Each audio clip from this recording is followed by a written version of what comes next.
All right, here we go. The all-important under-19 finals of the USYPL second edition is about to get underway. This is Jagan Santanam reporting from ground 18 at Bolen Park in the picturesque Leesburg, Virginia. This is going to be the last game of the tournament, and it's going to be one hell of a contest, I tell you. The news here is the toss happened a little while ago. The North Carolina Gladiators, they won the toss and put the Tampa Bay Assassins into bat. And moments ago, the NC Gladiators under 15 won the trophy. I'm sure there's going to be a bit of pressure on the boys of the under 19 to follow suit as well. The coaches appear to be pumped up and ready for the sport. And the game is about to get underway. The umpire is going through the formalities. And it is Wesley Jackson and Uday. Wesley has an impressive career statistics of 9,261 runs, playing 254 games at an impressive strike rate of 114.56. And, you know, he is one hell of a bloke, and we saw him play phenomenally well. He played the big game yesterday. That was a knockout virtually. He scored some runs, and he took some wickets, the crucial wickets. He bowled a death over very well and rightfully bagged the Man of the Match award. I'm sure you would like to do something even better than that today. The other batter is Uday. E2 has very impressive record, 222 games, 4,466 runs, and a strike rate of 104.76. I'm not too sure what the hold-up is all about. There's plenty of chat between the umpires and the North Carolina Gladiators team members, and I'm hoping the game gets underway pretty soon. We at the presentation ceremony a little while ago, we were fortunate enough to have the Senator of Virginia State, Mr. Suhas Subramaniam. He was kind enough to come here and hand out the trophies to the winners and the other individual prize awards.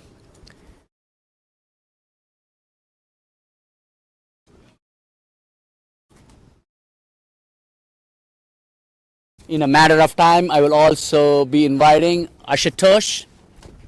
My fellow commentator is going to be, he's from the Tampa Bay Assassins himself. He's on the bench. He offered to do some commentary duties. And yeah, he's going to play in the 11, and I apologize, I take it back. I'm sure he's not going to be happy about it. So I want to set the record straight. He's going to be in the 11.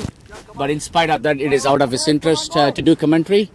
He offered to come and speak with us, and Ashutosh, take it away, mate. Well, guys, thanks again for tuning into USYPL. Looks like we have a very exciting final here between NC Gladiators and Tampa Bay Assassins. First ball just got underway, and the batsman will complete a single.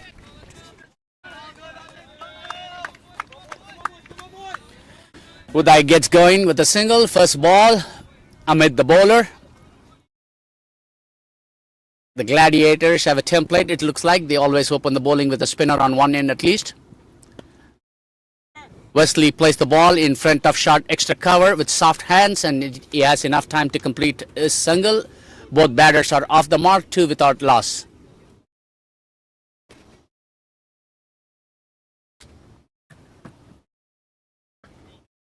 Punches that one on the back foot. Misfield, so batsmen should get two, and they do. I think looking at this field setting, I see two out on the leg side, so anything pitched up on off stump, batsman will definitely look to hit it over the top. So off spinner has to be a little careful here. Actually found it surprising that an off spinner is opening the ball into two right-handers. This is beautifully driven off the back foot between cover and extra cover. They go for one and come back for the second. But for the slow outfield, this would have been a certain boundary in most cricket grounds. What do you think? Absolutely, yeah. I noticed that this outfield is a little slow.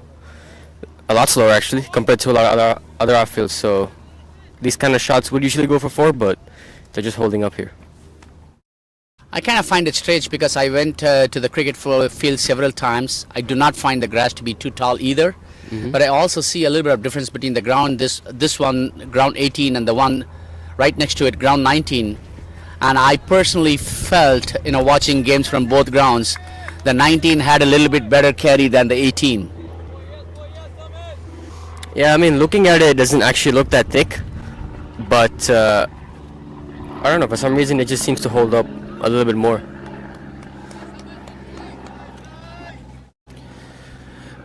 That will be the end of the first over.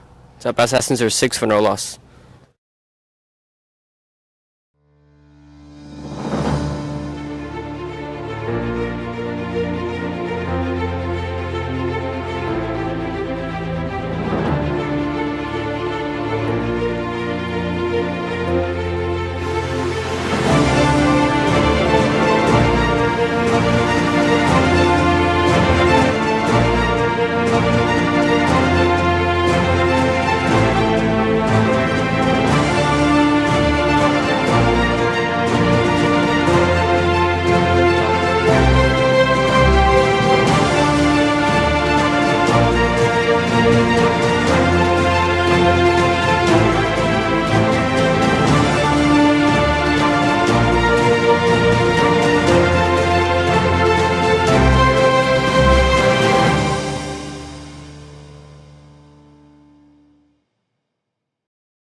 It's Ritvik in charge of the bowling from the other end, and he will be bowling to Wesley Jackson.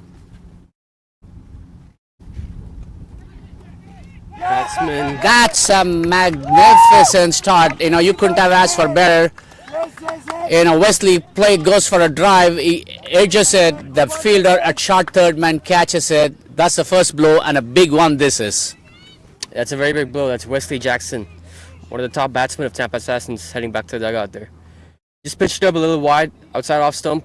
Wesley slashed at it. I think the intent was there, but unfortunately he went into the hands of a fielder. The ball came very quick into the hands of a short third man fielder, and he stayed calm and he took the catch. These catches at this level need to be taken, and besides, it's a final as well. You can't afford drop catches. You can't afford to be giving away too many extras. Absolutely, and I'm sure the coaches, have been talking to the players. I'm sure you've been part of the coaching, notes, and if you can share some, if you can give us some idea about what the coaches have been telling you since last night, that'll be great. Yeah, I think the biggest thing to remember is that even though it's a final, it's to treat it as any other cricket game. And like you said, hold on to the catches, make sure your foot is behind the line, and limit your extras as much as possible. If you just do the basics correctly, because there's a reason why you're actually in the final, because you've been playing good cricket. So if you can just do that for one more day, hold your nerves, hopefully you'll come out on the winning side. Spot on, mate. Definitely you don't get there without having done some of this right. Absolutely. It's been a very fairly competitive tournament and played over the last 4 days. Virtually each one of the 4 teams had a chance to be playing the finals today. Obviously the 2 of the 4 is one that got to get here and play this game. Pitched up on off stump. Ashwat Gurmurthy is the new batsman on strike. Ashwat was particularly impressive yesterday against the Virginia Vikings. It was a very, very crucial game for both teams. It was virtually a knockout. So Ashwat really steadied the ship. I think he scored 40 odd. He was quite impressive yesterday, and I hope by now you would be looking forward to carry on the good work that he did yesterday. Absolutely. I really like the way he paced his innings yesterday, actually. He ran a lot of ones, a lot of twos, and I think that's going to be the key again today. Guides that one to backward point. Yep, I remember I called that game yesterday. At one point of time, it did not look like a 150 plus total. We thought the best probably could be 140, and Ashwat played a big part in the total that they get to how far they got. It was 153 or 154, if I'm right. Mm-hmm. So definitely, there is a template, there is a recipe for these batters to draw from yesterday's success and see if they can replicate that today. Absolutely.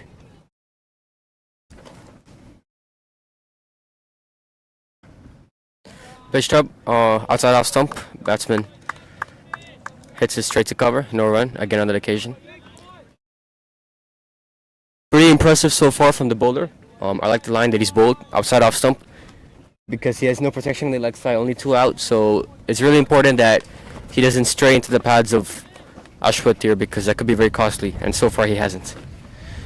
And I see a pattern with the North Carolina Gladiators, be it U15 or U19. They win the toss, they bowl, and not only do they bowl, they pick a lot of wickets up front. And they put the pressure on the batting side right away. They have them on the match. I'm sure the Tampa Bay Assassins must be quite aware of that. And definitely they would like to get a partnership going here. Yep.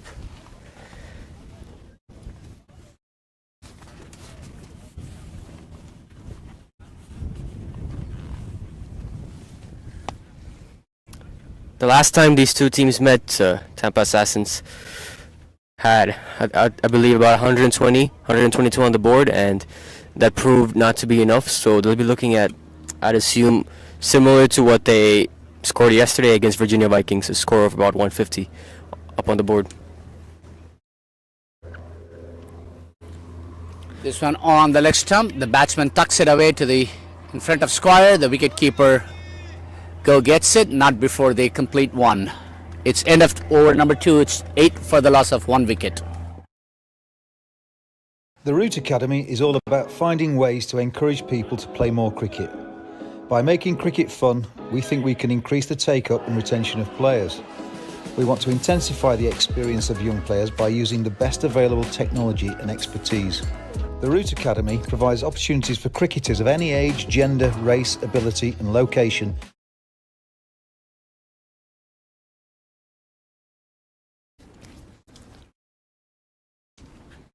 Ahmed will continue his off breaks.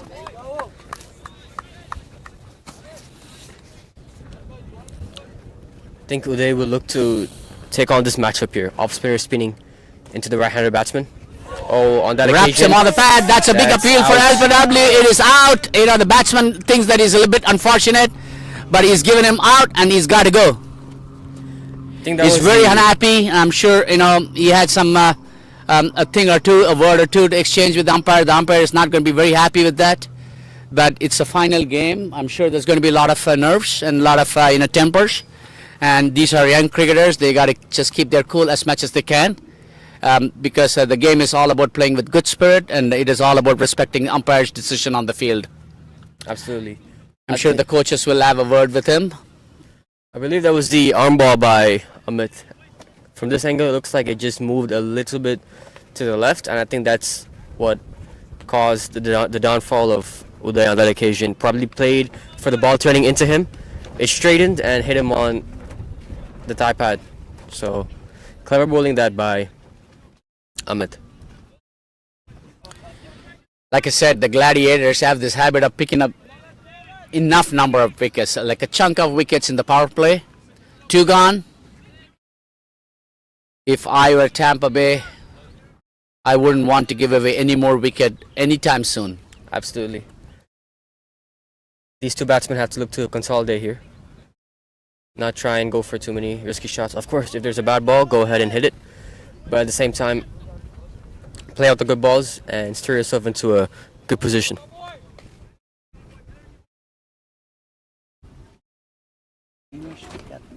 Yeah.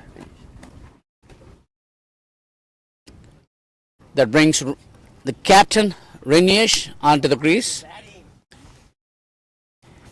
He has a huge responsibility.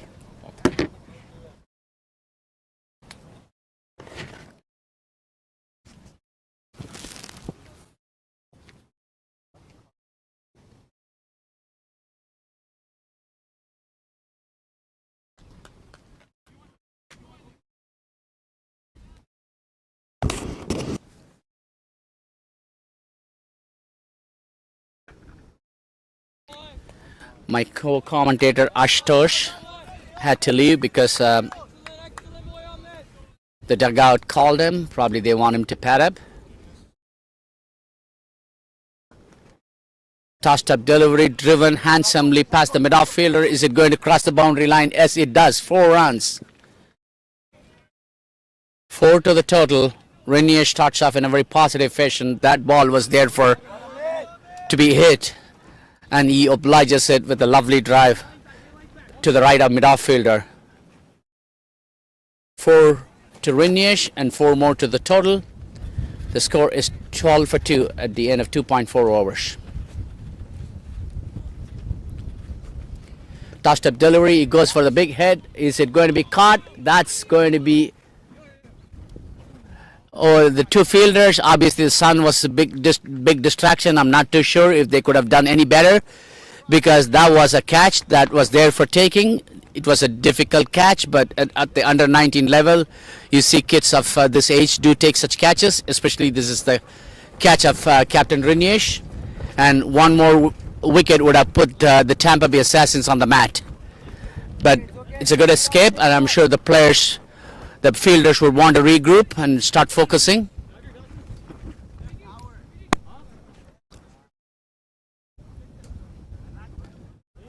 The sooner that they put this drop catch behind, the better it is for the Gladiators.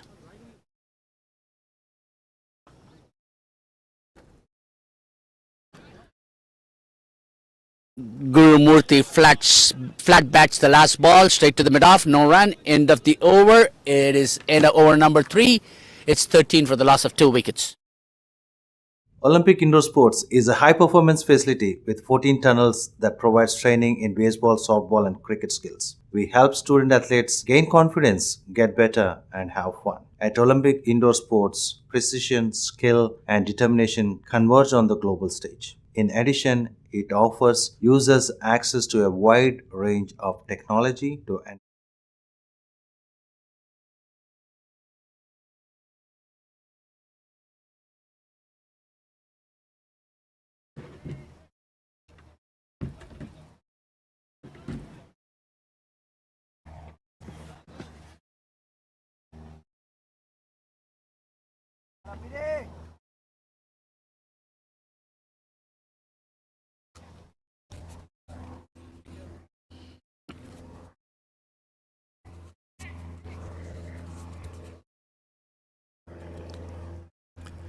Tampa Bay 13 for the loss of 2 wickets. Amit is continuing to bowl. This will be his 3rd over. He's 1 for 11.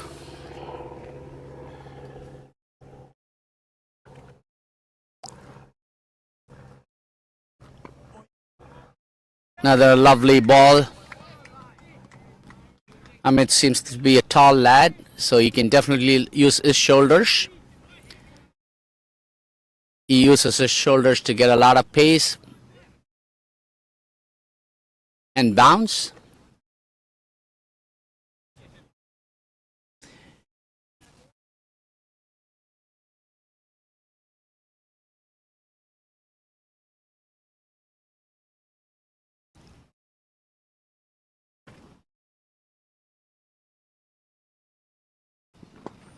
Driven on the up. Was there an opportunity for a catch? Yes, it was. Put down. One more chance goes down. I'm sure, Renier doesn't mind that because he's already a beneficiary of 2 dropped catches. I'm not too sure if he wants to continue to rely on his luck. He's got to be a little bit careful because he's got a lot of responsibility. Not only as a batter, he's the captain of the side. So he definitely wants to lead by example here.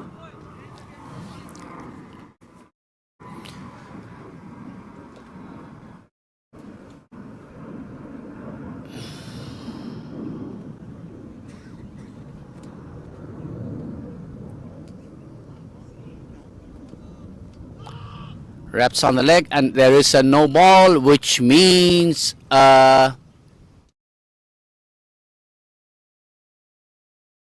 free hit is on its way. It'll be very interesting to see how well Ashwath takes advantage of it. I mean, ideally you would like to get a maximum. So, Ritwik is the bowler. And on that note, please forgive me if I say some of these names wrong, because I said a different bowler. Turns out it's Ritvik. Slashes it. Unfortunately, he could not take advantage of the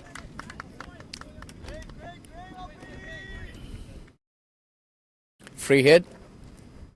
But going back to what I was saying, I apologize. I say names wrong because I'm not very familiar, and I'm sit too far from the action, so I can't read their jerseys as well, and I have to sometimes rely on the data that's being, presented in front of me on the screen. Sometimes it takes a while for them to update when there is a bowler change.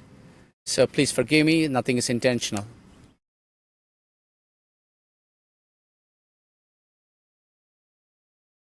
Beautifully runs it away to the fielder. Third man boundary for a single. 16 for the loss of 2 wickets.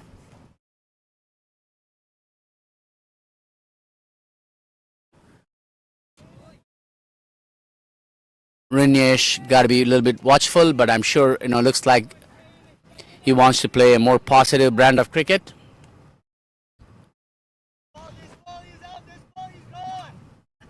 Sometimes players want to treat this as any other game and not take the pressure of playing a big finals or anything like that. That's a lovely pacey delivery. Very good line and length, and there is a bounce. And, Rinesh playing down the wrong line, way below where the ball went past it. Probably was not expecting the ball to climb this much, but no damage done.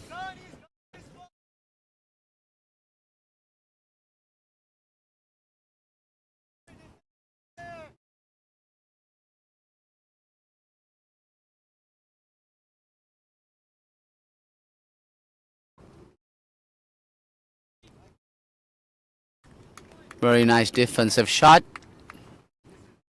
It is end of 4 overs. It's 16 for 2.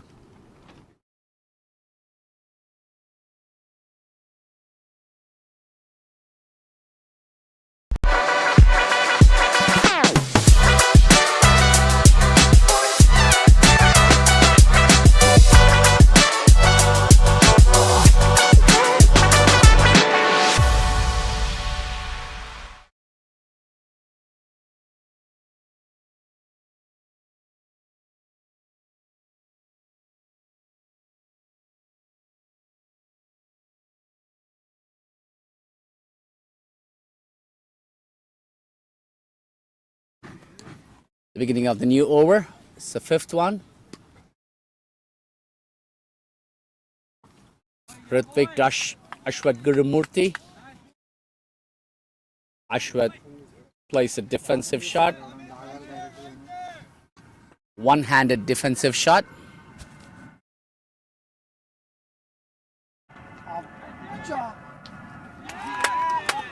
What a lapse in concentration this is. Ashwat, in a rush of blood, decides to go across and try to play the ball over the heads of the fielder in the short fine leg, but in the process ends up holding out to that fielder.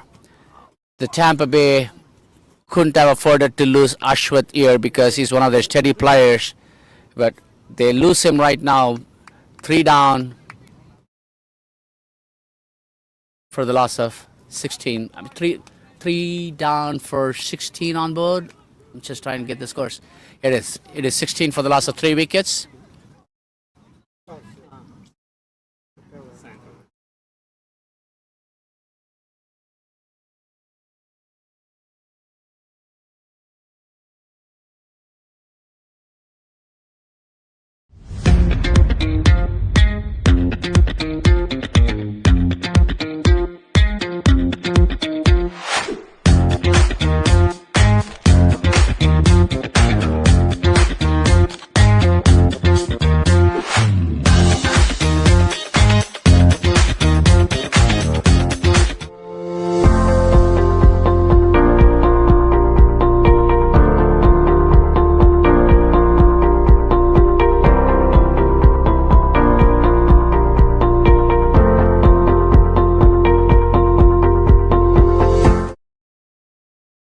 3 down for 16. The batters that got out are Uday Jayachandran, Wesley Jackson, and Ashwath Gurumurthy. 1, 2, and 3. Uday scored 6, Wesley 1, and Ashwath 2. And the score reads 16 for the loss of 3 wickets.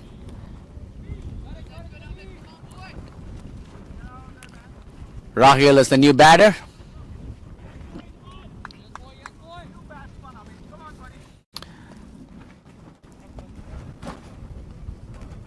Amit bowling his third over, is already picked up 2 wickets. Rahil career stats is 264 games, 2,907 runs at a strike rate of 64.76.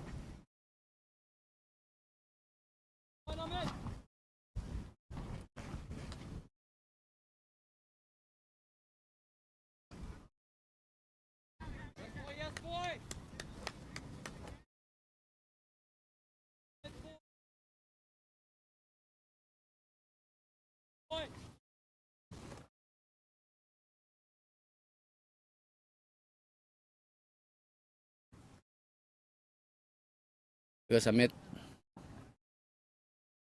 ball is trying to yoke the batsman because the batter had to play the ball on the block hole.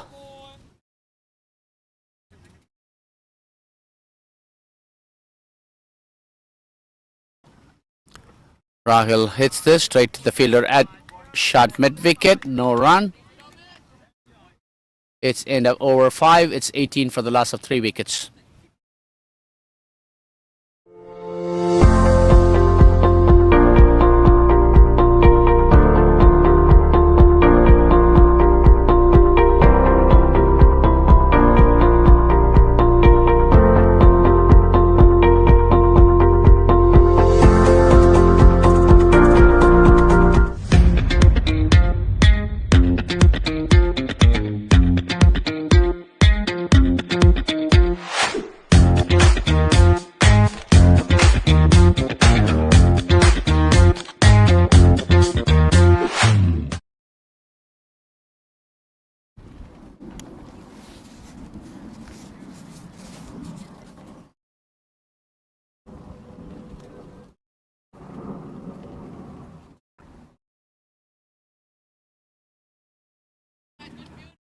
Renish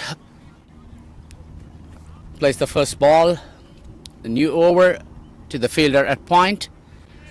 Thought he had a chance to take a single, turns out no, and he decides against it. 18 for 3 wickets.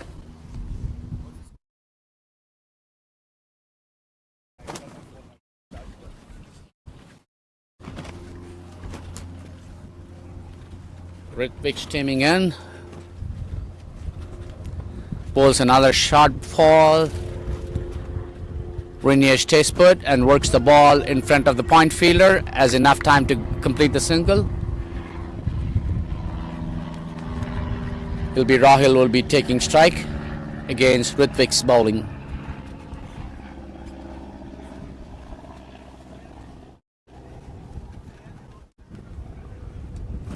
Ritwik is a tall young man. He's generating a lot of pace.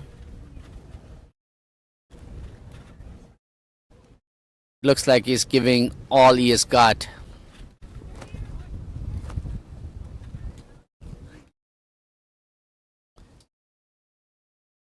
Right arm over the wickets. It's a very, very good ball, but Rahil reads it very well and, drives it, but drives it straight to the fielder at mid-off. No run. Good bowling and good batting this is.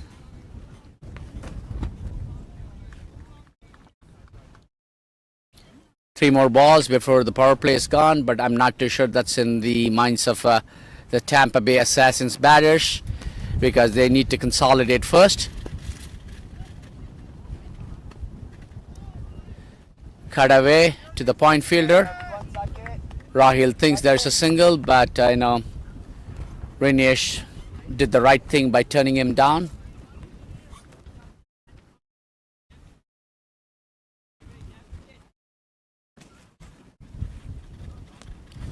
Rinyash definitely has an opportunity today to play a captain's knock.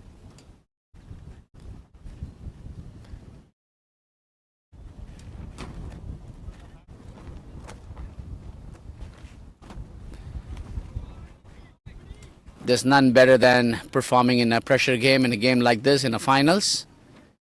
And when Rinyash walked in, 2 wickets are gone already. This is an opportunity that he definitely would like to make use of.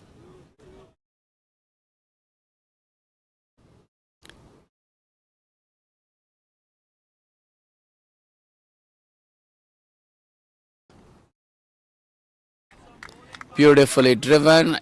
What would have been a single at least, but the bowler manages to put his hand on his follow through and stops the ball from going past him.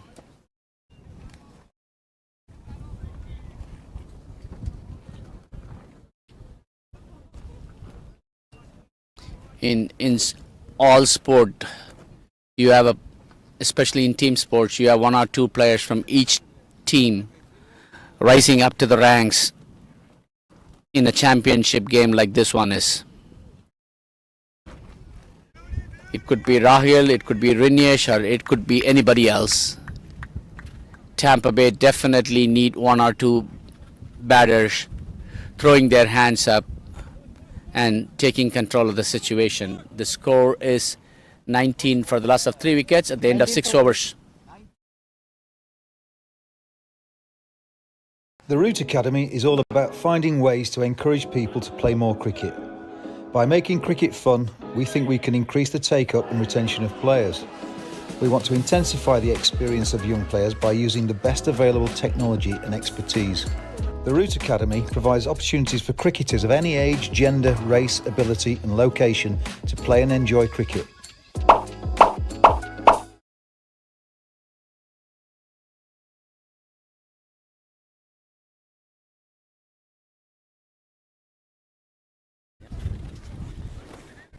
We got Coach Dave Kant from Tampa Bay, from the North Carolina Gladiators.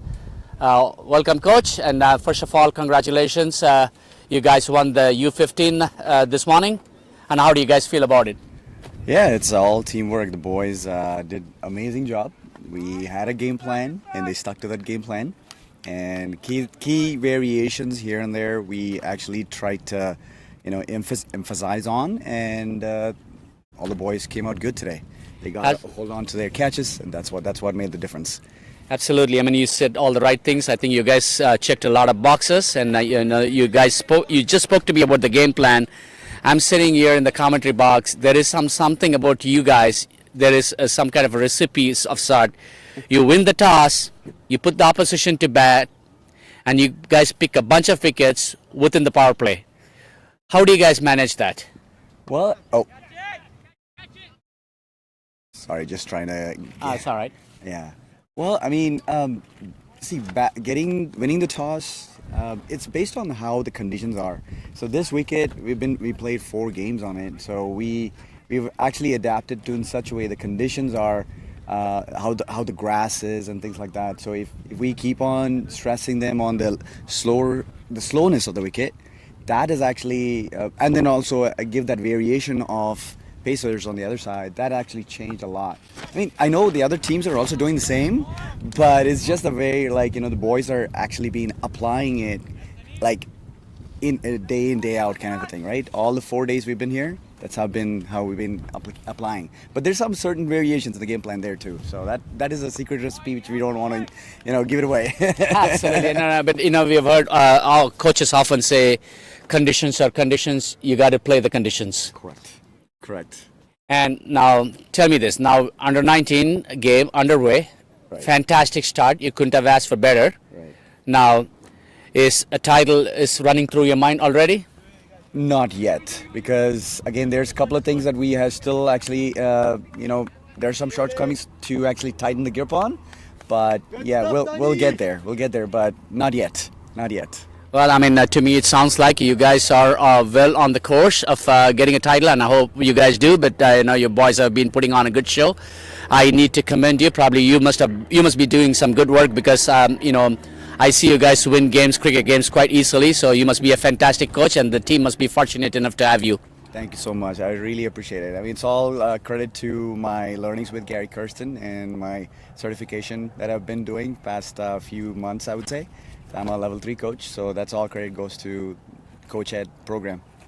Well, that's wonderful insight. Good to know that you are part of a coaching system, and I can see that in the results. Good luck for this game, and I hope you guys end up on the winning note today. Absolutely. Thank you so much. I appreciate it. Thanks for your time. Yep, you too.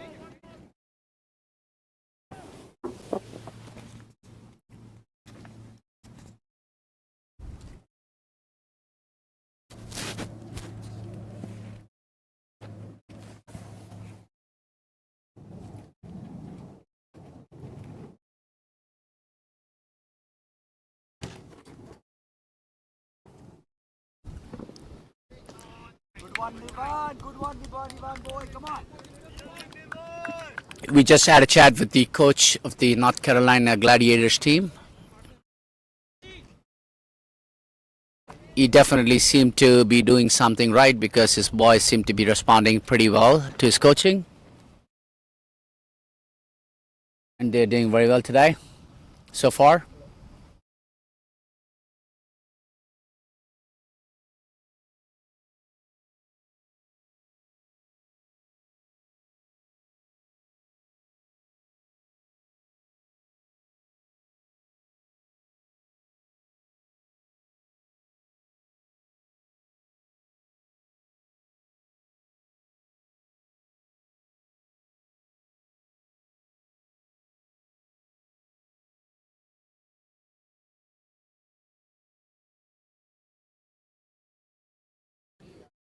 Score is 23 for the loss of 3 wickets.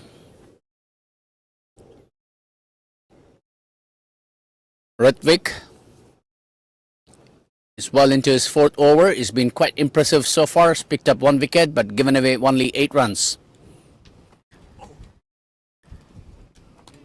Now that pitched up delivery from Ritwik.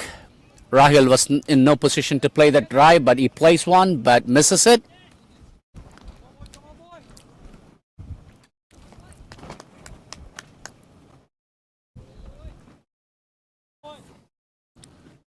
.3 overs. The score is 23 for the loss of 3 wickets.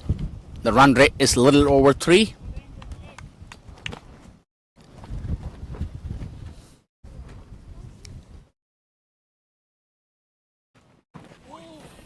Another full Yorker length outside the off stump. The batter plays all over it. No connection whatsoever.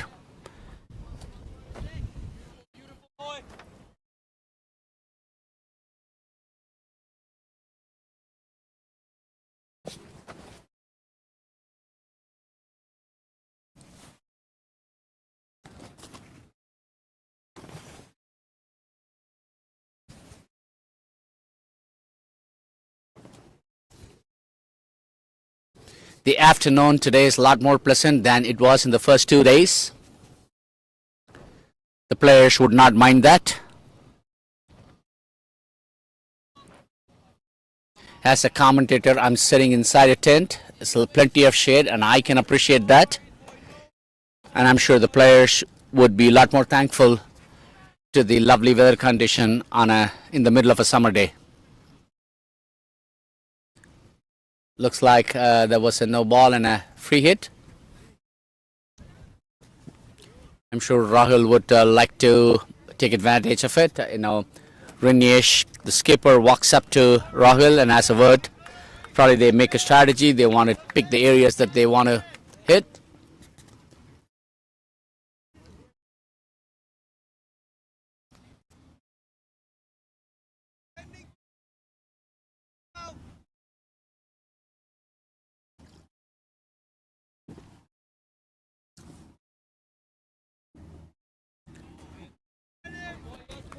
A white ball this is. Rahul, the The bowler might consider himself a little unfortunate being given a wide because the batter moved to the right.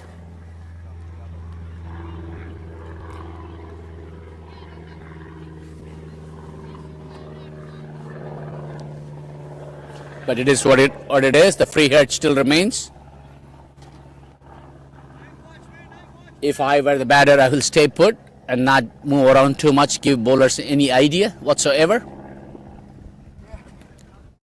Well, another ball, a little bit outside the off stump, but this is not a wide. The batter fails to take advantage of it. These are opportunities that definitely batters want to make use of because free hit is a free hit.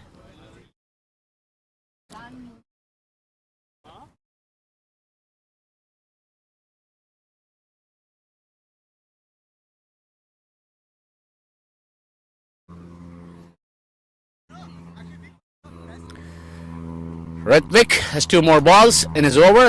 His spell rather is given away only 10. Picked up a wicket.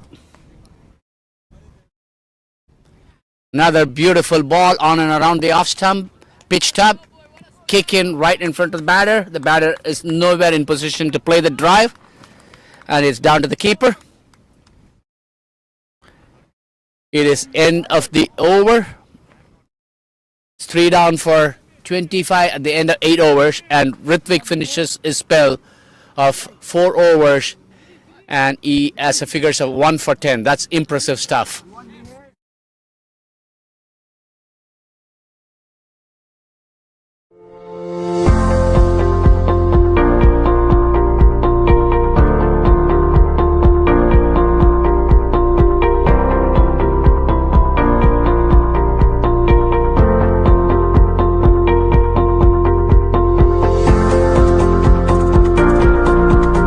The Root Academy is all about finding ways to encourage people to play more cricket.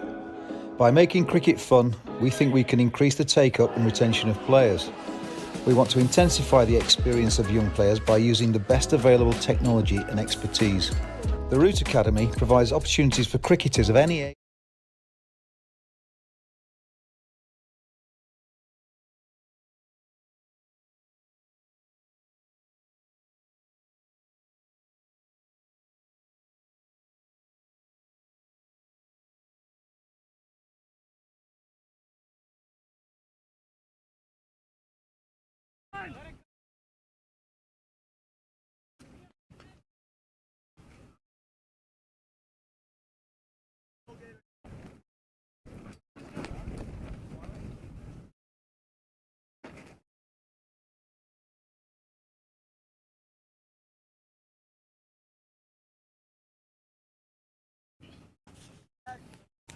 Driven straight down the ground.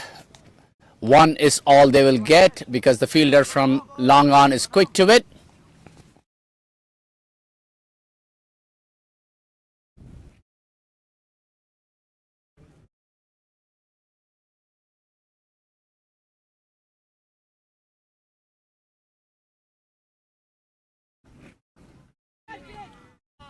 Calls for catch, but it isn't.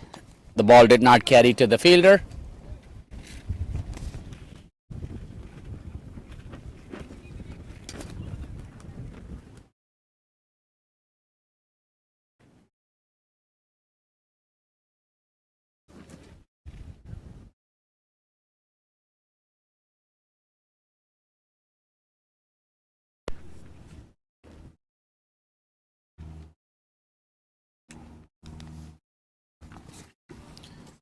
Tanish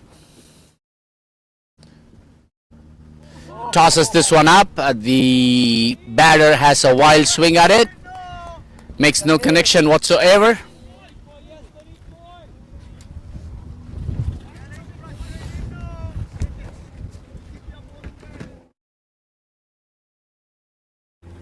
Tanish has been pretty good so far. Tosses this one up. It's an appeal for LPW. Yes, it is. It is plumb in front. I thought the batsman is very unhappy about it, but he thinks the ball may have pitched outside the leg stump. Probably he is right.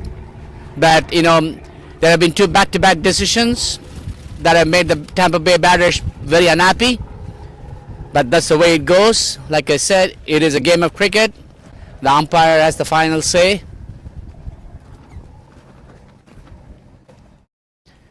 But let me see if I can play a replay, but something suggests the ball was pitched outside the leg stump.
Fourth wicket is out. Prem is the new batter. Tanish is a very impressive leg spinner. Nice flight, nice loop. Definitely has a good potential. It's a short young man. I'm sure you'll grow a little bit taller. Leg spinners always have a little bit of challenge, adjusting to their line and length as they grow taller. But modern day cricketers, young players, have a lot of access to good coaches. For sure, these Tampa Bay Gladiators have a qualified coach taking care of the duties, so I'm sure you'll get a lot of inputs. Prem has played over 43 games and has scored 710 runs at a strike rate of 96.6. First things first, the Tampa Bay will benefit from Prem and Rahul putting a partnership together before they start thinking about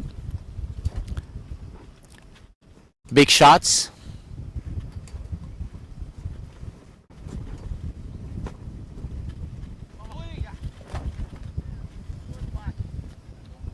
Anirudh is the new bowler. He's picked up 5 wickets playing 6 matches at an economy of 4.57.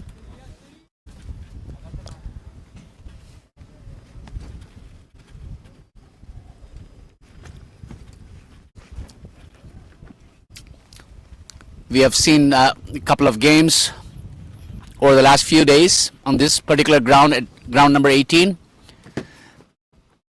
The bowler from the end where he is bowling seemed to assist quite a bit for the quicker bowlers.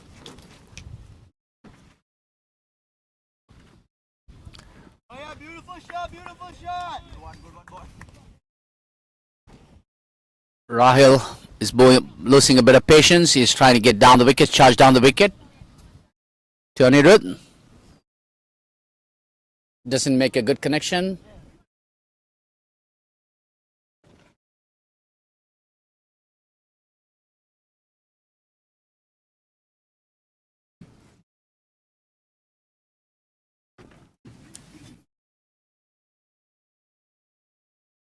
.27 for the loss of 4 wickets. Tries for a scoop. I mean, definitely the ball did not go where he intended, but it sails over the head of short third-man fielder. He definitely tried to scoop that ball on the onside, but ended up going on the other side. But every run counts. I'm sure the batter will take it happily.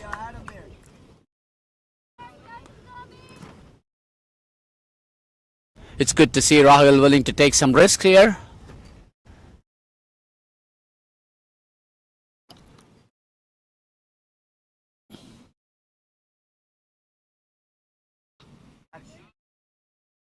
You see, he throws his bat around. A valiant attempt for the fielder that's running from short third man towards the point area. It was a very difficult catch, but kudos to him for having gone for it. Rahul takes one more, and it's 31 for the loss of 4 wickets. Just got 2 more balls before drinks break. Not too sure if the Tampa Bay want to play those 2 balls out safe and kind of regroup in drinks break and come back with a strategy, but the batters seem to have other ideas.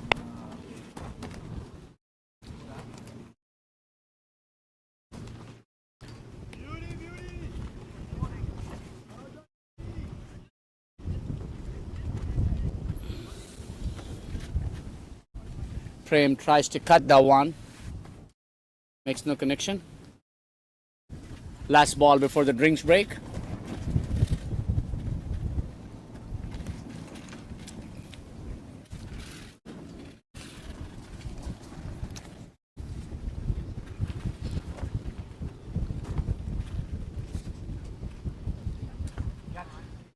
Plays a laughter chart. Is there an opportunity for a catch? And oh, magnificently caught.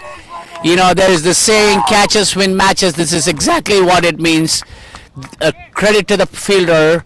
It's incredible to see this fielder charging all the way from long off, goes to the other side, somewhere to the mid-on region, and takes this magnificent catch. The ball stayed in the air for a long time. He pulls this one off, and it's unbelievable catch.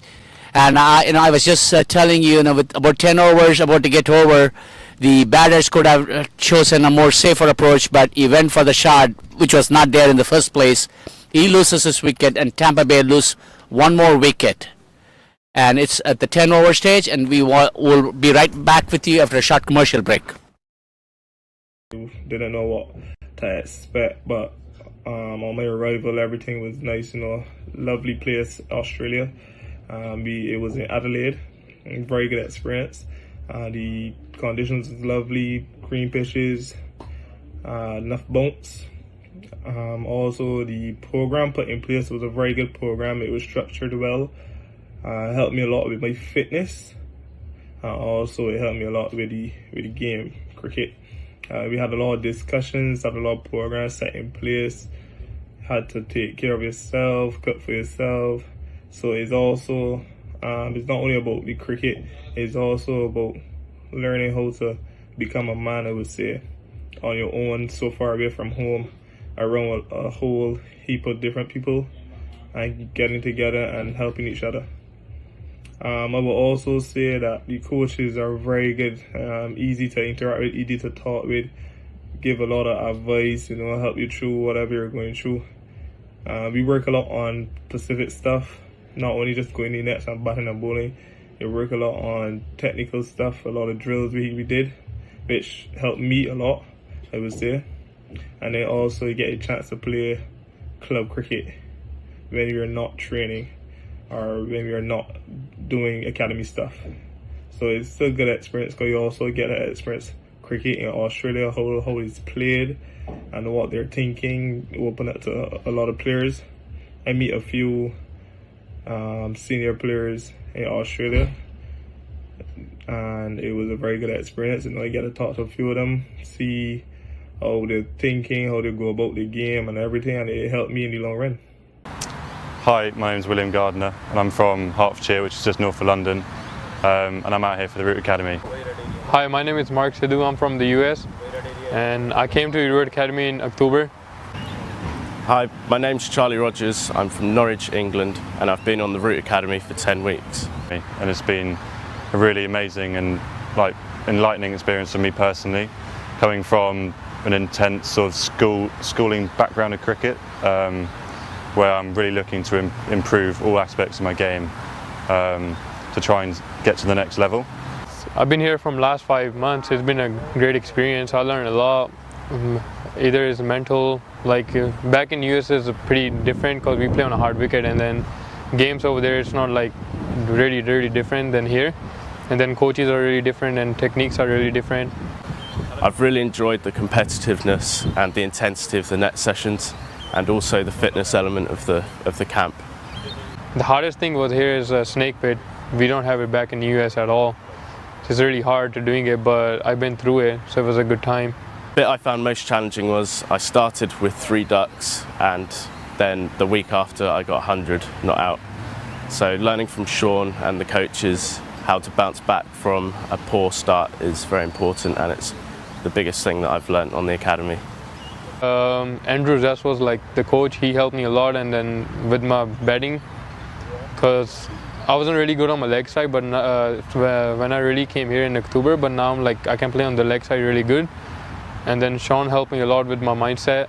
Every week we train with Graham Winter for mindful cricket, and that's been really important because it's introduced a new part of my game which I didn't realise was so important. Yeah, I would 100% recommend the academy to anyone looking to build on their cricketing techniques, mental preparation, and then game time as well. The coaching out here is second to none. It's really worth your time. So since I've been here, I learned a lot about my game, and then the mental aspect, and then my go-to plan helped me a lot. And been here since October, and I have a lot of confidence. When I go back home, I can make a lot of runs, and then other people I recommend to come and join this academy. I had fun, and if I get a chance in the future, I will come back here again. If I was given the chance, I'd love to come back next season. I would definitely recommend it to anyone, as it's improved my game massively. And going home, I feel so much more confident in what I'm doing.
We are in the 11th over, the first ball. It was a hurried attempt by Rahil Shah, and it was a good attempted catch. Little bit faster, stopped the ball, and they made a good single. New batsman is Siddharth Kotale.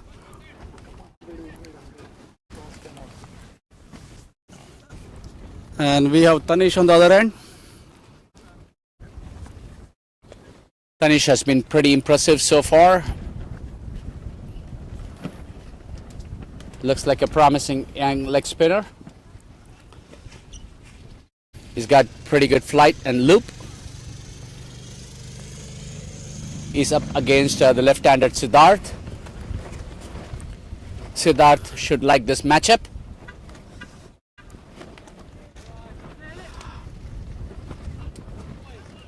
A quick single with by Siddharth. He's off the mark right away from the first ball. Tanish Dongre in his third over, he did a pretty good job with third over, 5 runs with 1 wicket. Rahil Shah is back in the attack, facing Tanish.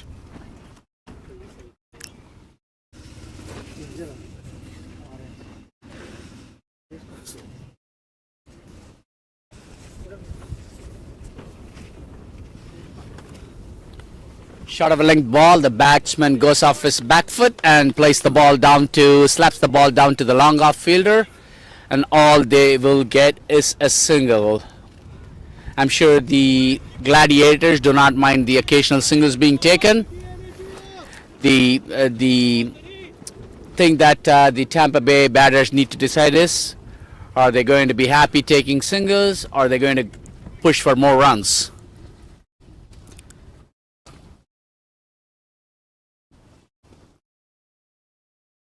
Siddharth hitting on the leg side towards the deep square leg for a single again. And first and foremost, the Tampa Bay team would definitely like to make use of all the 20 overs and not lose their wickets. But at the same time, they also want to do not miss out on scoring opportunities either. Correct. Tanish to Rahil, last ball of his over. Oh, he's given out the stumping. Tanish was really good in his third over, giving 5 singles and taken the wicket of Rahil Shah at the last ball of his over. Tampa Bay losing their 6th wicket for 36. It's pretty unfortunate that the batter, here threw away his wicket. He could have been a little bit more careful because he's quite aware of the situation that the team is in, and also he walked in right after the drinks break. I'm sure the coaches must have given him certain instructions, and to throw away a wicket, at this point of time is not the smartest thing, but it is what it is. They got to find the way to dig deep and play the rest of the overs, because like I've been saying, they want to make sure that they bat through all of the 20 overs. That should be their first target. Yes, with 6 wickets down, Tampa Bay is in a real trouble right now. Right now the par score looks like 67, with 4 wickets with their hand. Siddharth Kotale in the previous 3 games, he did a good job. And the new batsman is Ashutosh. Tanish in his last ball. A good ball for a single. This finishes the very extremely good over of Tanish. 3 overs, 9 runs with 2 wickets. Tampa Bay are 37 for 6. There's a replay. We have replay here. This particular dismissal of Rahil getting out stumped. Here is a flighted delivery. He's going for a big shot. Definitely loses his control. Drags his right foot beyond the crease. And the keeper was smart. Pretty quick. He sees as an opportunity. Affects the stumping. Anirudh is getting ready to send down his second over. That was Ashutosh is the batter. Taking strike. Ashutosh is batting on 1. Siddharth with 2.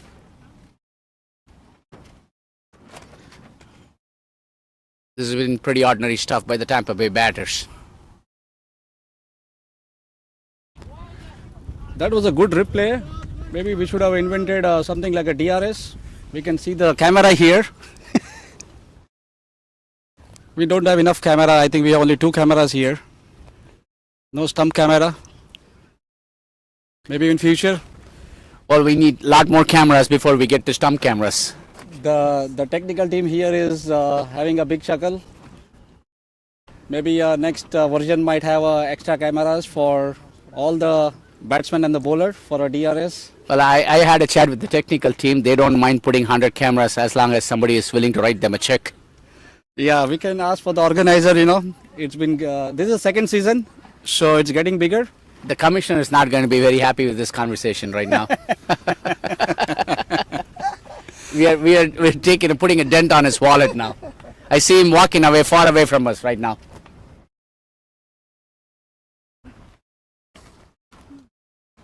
Back to the game. Wide, like hell, it's a lot of wide. It's probably like 2 or 3 wides.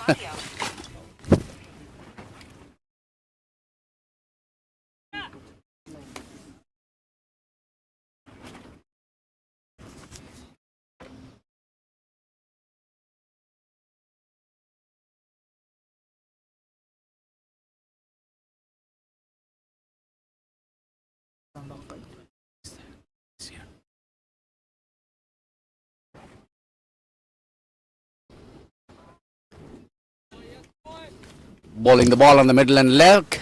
Definitely Ashutosh is not comfortable with ball being bowled on his pads. Looks like a batter who will enjoy more if it's outside the off stump. But Ashutosh has a job in his hand. I'm sure he's quite aware of that.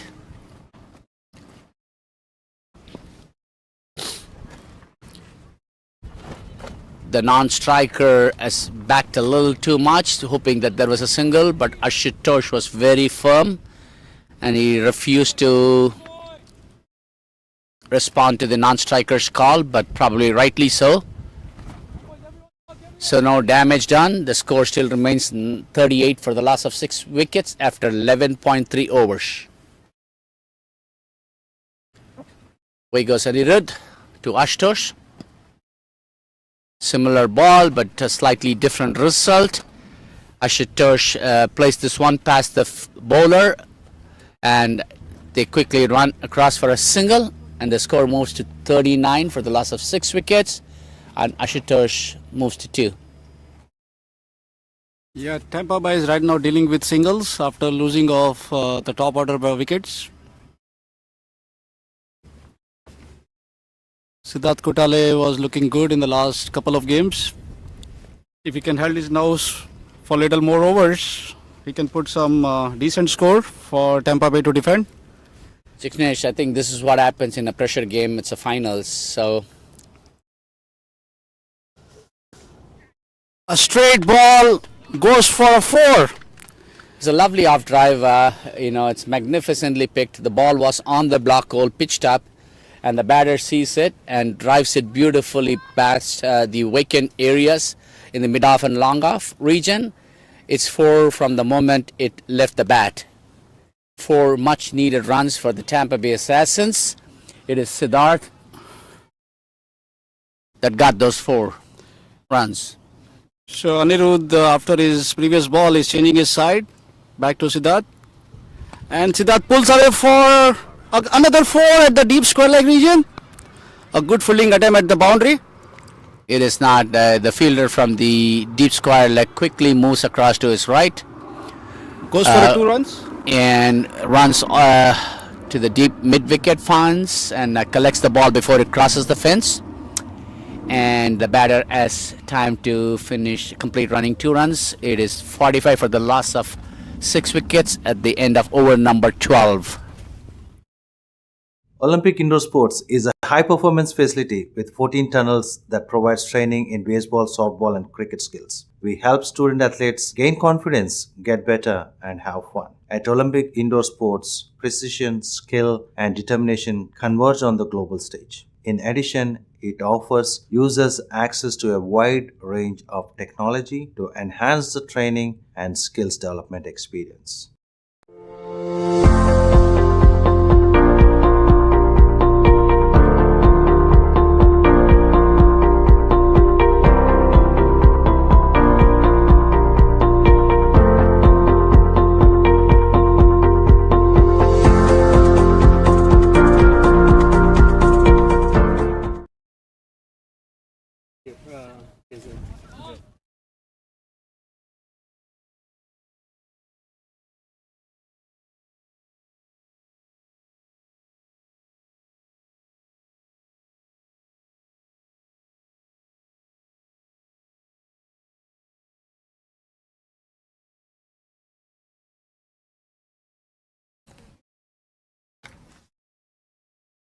Nivan is the bowler in charge of duties, and Ashutosh is happy playing the ball.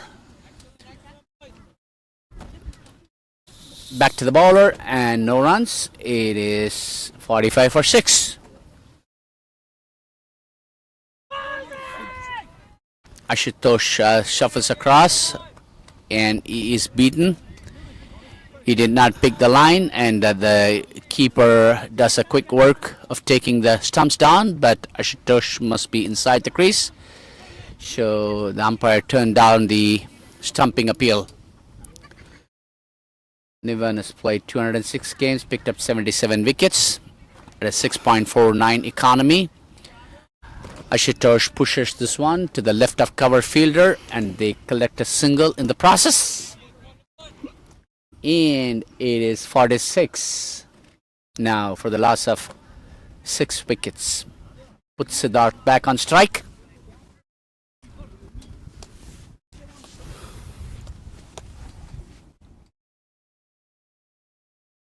Nivan to Siddharth again. 5th ball of the 13th over. Siddharth going for a reverse sweep. Connected well, but he found a fielder over there. And it'll be great if Ashutosh can keep his eyes on the cricket field, because there was an opportunity for a overthrow but he was definitely not looking at what was happening behind him. These are key moments of the game. Every run counts. Flies Another delivery, sweep another shot. reverse sweep attempt. Is there going to be a catch? Yes, it is. And back-to-back attempts, and this was unsuccessful. And there were two fielders stationed right there, and the one from the short fine leg quickly runs to his left and finishes the catch. Tampa Bay lose one more. It's Siddharth, the batter, that gets out. It'll be nice to have a little bit more application than this one is, but I don't see this being a good situation for the Tampa Bay Assassins. It's sixth wicket back in the hat. Yeah, Siddharth falling at number 7. He was looking good with 8 runs of 5 balls. And right now Tampa Bay is in real trouble. They are losing 7 wickets of the score of 46 after 13. The Root Academy is all about finding ways to encourage people to play more cricket. By making cricket fun, we think we can increase the take-up and retention of players. We want to intensify the experience of young players by using the best available technology and expertise. The Root Academy provides opportunities for cricketers of any age, gender, race, ability and location to play and enjoy cricket.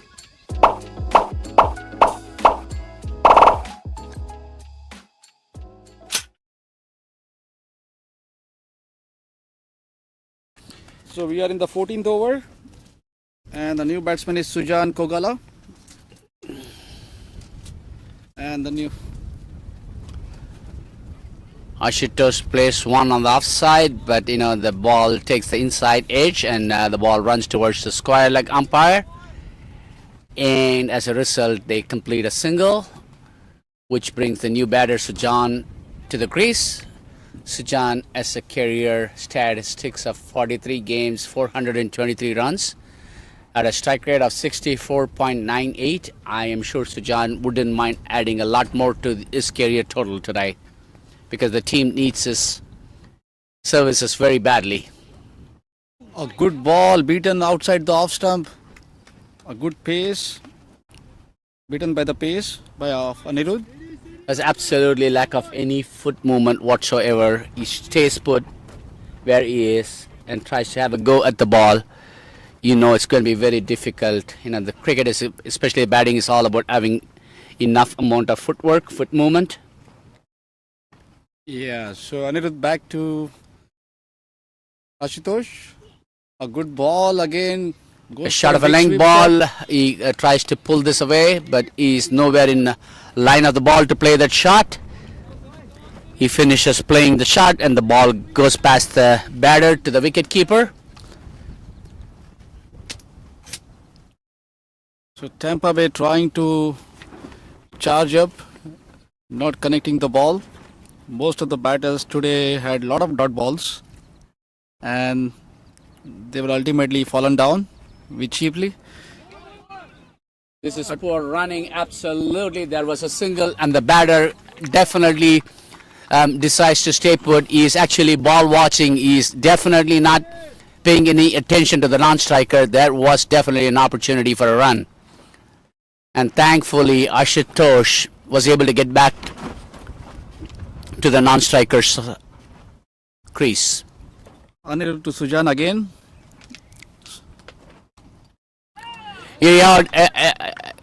Another aimless pull shot. Played himself on. The ball takes the bottom edge of the bat and knocks the middle stump down. Sujan definitely did not belong there. Definitely was not having things going his way. So obviously he's gone. And the Tampa Bay loses one more wicket. Tampa Bay are now in deep trouble, losing their 8th wicket. And now the new batsman is Ekansh Rastogi.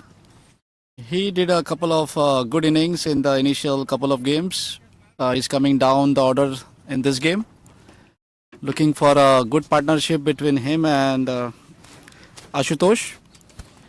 Ekansh, I watched him bowl yesterday. He's pretty impressive. I'm looking forward to seeing him bowl today because, I loved the way he was able to swing the ball both on and off the wicket. He had that lateral movement. he was pretty impressive yesterday. So I hope the team will definitely depend on Akansh to do a lot more than what he did yesterday, because the total at this point of time, it's not looking too good. I'm not too hopeful if they have too much more to add. But there is plenty of overs left. I'm not too sure how good of a batter Akansh is. If he is, and if Ashutosh and him can put together a nice partnership and get some quick runs, that will do his team a world of good. Yeah, so Anirudh again to Akansh. A straight ball beaten by a good pace, good length ball. And it's the end of a good over by Anirudh. It's a lovely seam up delivery, pitches on and around the off stump and moves away from it. And Akansh was beaten and no damage done. Nevertheless, it is 47 for the loss of 8 wickets at the end of 14. Olympic Indoor Sports is a high-performance facility with 14 tunnels that provides training in baseball, softball and cricket skills. We help student athletes gain confidence, get better and have fun. At Olympic Indoor Sports, precision, skill and determination converge on the global stage. In addition, it offers users access to a wide range of technology to enhance the training and skills development experience.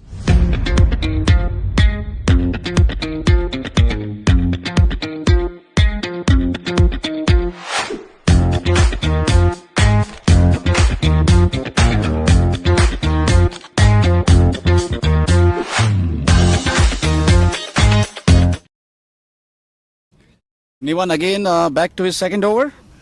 It's the 15th over of the innings. Nivan's to Ashutosh. A good offside googly ball. Goes for a dot.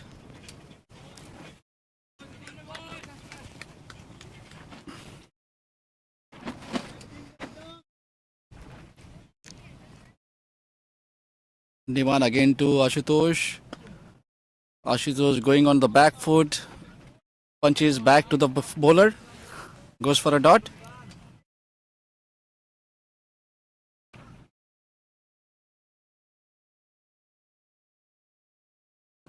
A good full ball attempted for a deep extra cover for a 4, but just goes for a 2-run.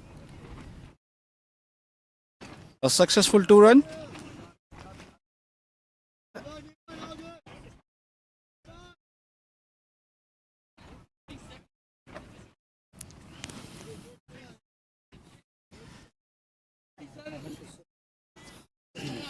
.49 for the loss of 8 wickets. The run rate is at 3.38. At this point of time, it's more than the run rate. They want to play all of the 20 overs.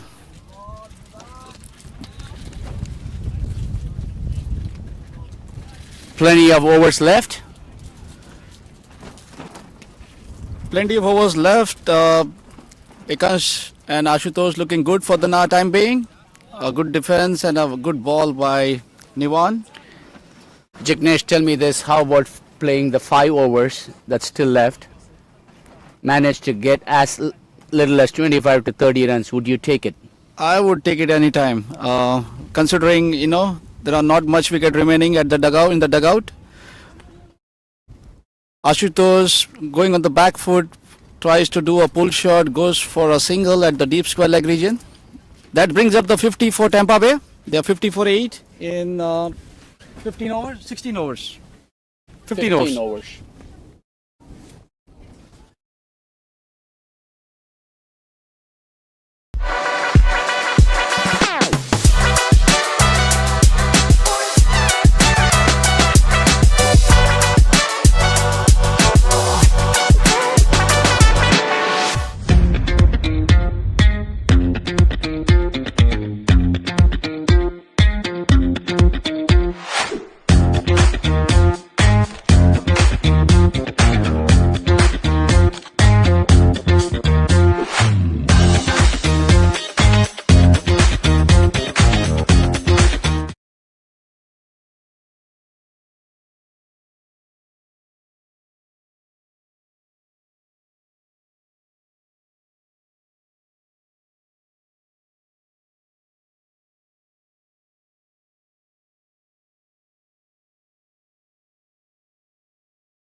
So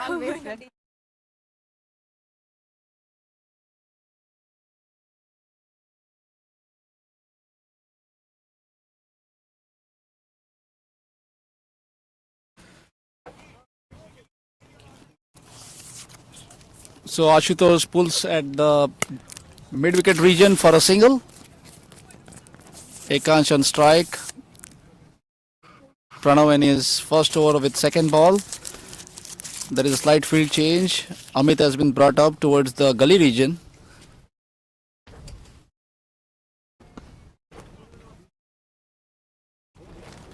A good leg spin by Pranav. Pranav bowling his first over. He's willing to toss it up, which is a good thing to see. This one a little bit, there was a chance. No, it is. It falls short of the diving cover fielder. Good, very good attempt. This is young Pranav. Tampa Bay should look for rotating the strike.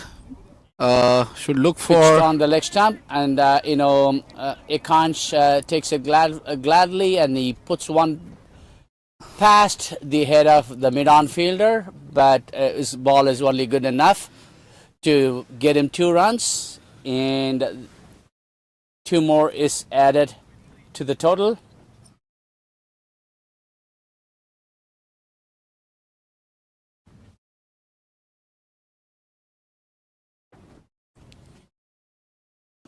Pranav again a full ball. Slightly tossed up, and Ekansh has no difficulty in playing the ball out to the fielder at sweeper on the long on boundary. In the process, they complete a single. It is 54, the total, but Tampa Bay has lost 8 wickets. Ekansh doing a good job rotating the strike. And Pranav in his last ball of his first over, a good defense, a good tossed up ball. That's the end of 16 overs. Tampa Bay are 54 for 8, 4 overs to go.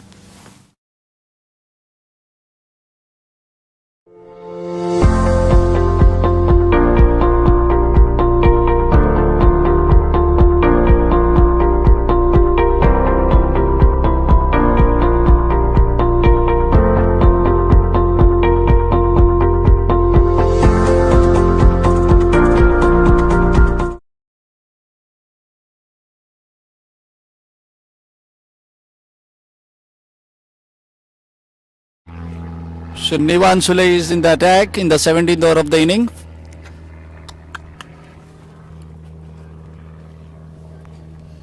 Having Jignesh right next to me is very helpful. He has got insights of this league and also the name of the players that I'm not aware of. And to have him say the first name and last name is a lot more respectful than what I have been able to do.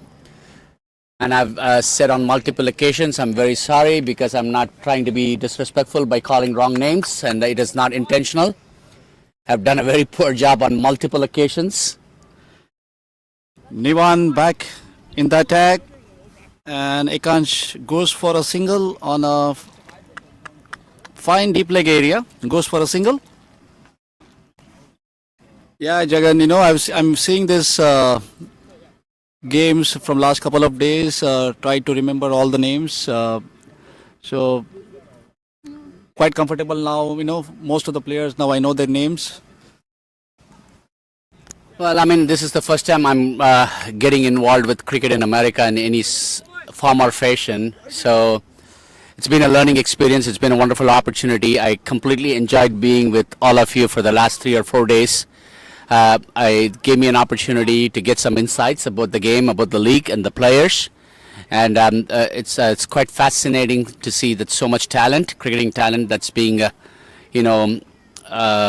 made available through leagues like this. On that note, the USYPL is a fantastic league, and I think, seeing how successful this league has been over the past 4 days, and the quality of cricket with the live streaming and commentary and stuff, and I hope it reaches out to a lot more players, a lot more states, a lot more people, and the league should grow, hopefully to another 2 or 3 more teams in the coming year, which will make it much more interesting. Yes, so this USYPL I think is the second season. It's a pretty good season last year as well.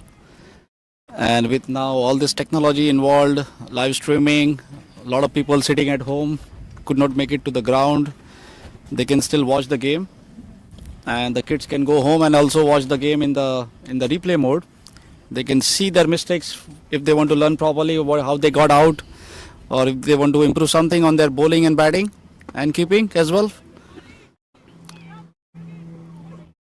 A quick single. Absolutely. Because and I tried to just go back and watch a few games a little bit here and there. Each one of them has had over 500, 600. A few games was over 1,000. And that kind of tell me how we have so many sponsorships. And probably speaking of sponsorship, it's a great opportunity for anybody who has a business who want to advertise, and if you have any related business that you can leverage from the viewership. Feel free to reach out to the commissioner, and and also that'll go a long way in supporting the game, because the game needs a lot of financial resources, a lot of support, a lot of encouragement, and those who are keeping up to this live streaming, feel free to spread the word around, forward the link. Like I said, keep bringing sponsorship opportunities. They are most welcome. Greatly appreciated to the sponsors who have sponsored this edition of the USYPL.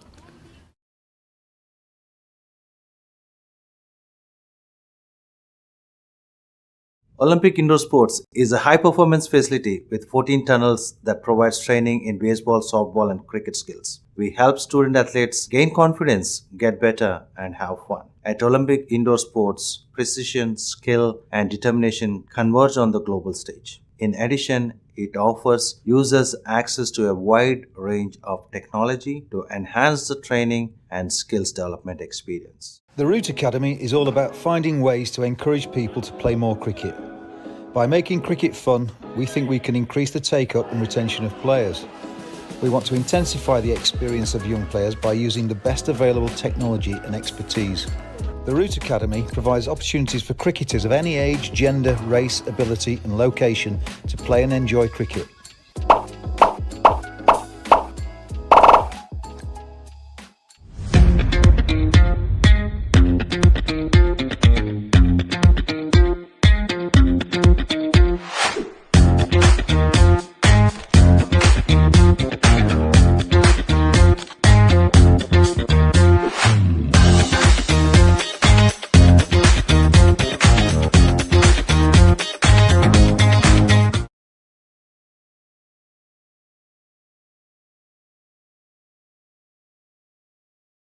We're back in business here. 60 for the loss of 8 wickets. 3 more overs to go. Both Ekansh and Ashutosh have managed to put together a sweet little partnership.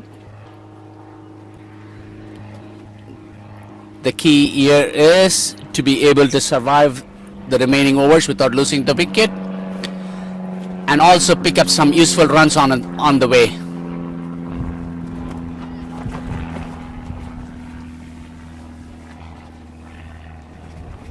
Arjun is the bowler. He's played 84 games, picked up 59 wickets, and with a career economy of 4.72.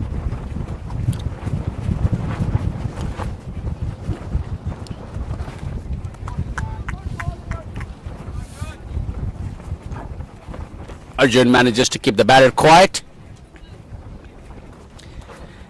As you all can tell, there's a lot of breeze blowing across.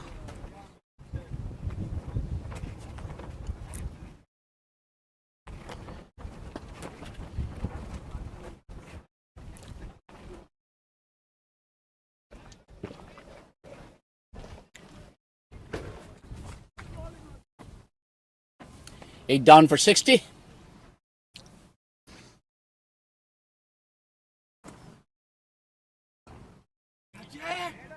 A flighted delivery. Ashutosh saw the ball was up for a drive, and he does it, but unfortunately he fails to put the ball on the ground, and it's straight into the hands of fielder at extra cover. Ashutosh gets out, Tampa Bay lose their 9th wicket. It is 60 for the loss of 9 wickets at 17.4 overs.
Olympic Indoor Sports is a high-performance facility with 14 tunnels that provides training in baseball, softball, and cricket skills. We help student athletes gain confidence, get better, and have fun. At Olympic Indoor Sports, precision, skill, and determination converge on the global stage. In addition, it offers users access to a wide range of technology to enhance the training.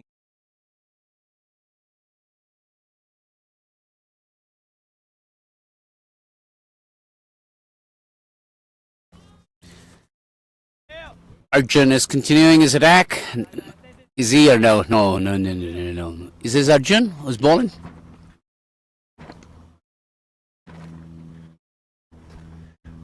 Pranav it is, I'm sorry.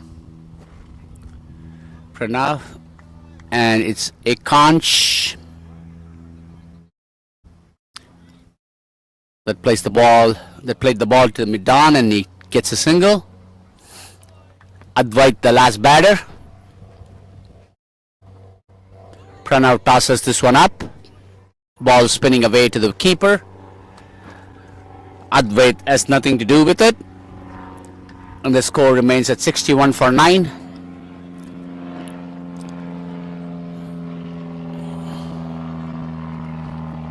Advait pulls this one to the fielder at deep square leg and takes a single.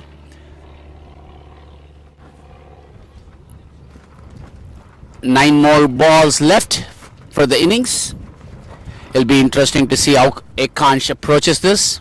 Is he going to take some twos and also take a single on the 6th ball?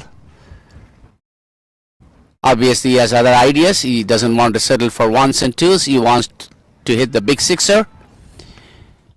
He gives a full go at it. Unfortunately, he makes no connection. 2 more balls. Pranav tosses this one up. Akansh plays it very nicely between long on and deep mid wicket. He has plenty of time to complete 2 easy runs. Akansh moves to 8 and Tampa Bay Assassins are 9 down for 64.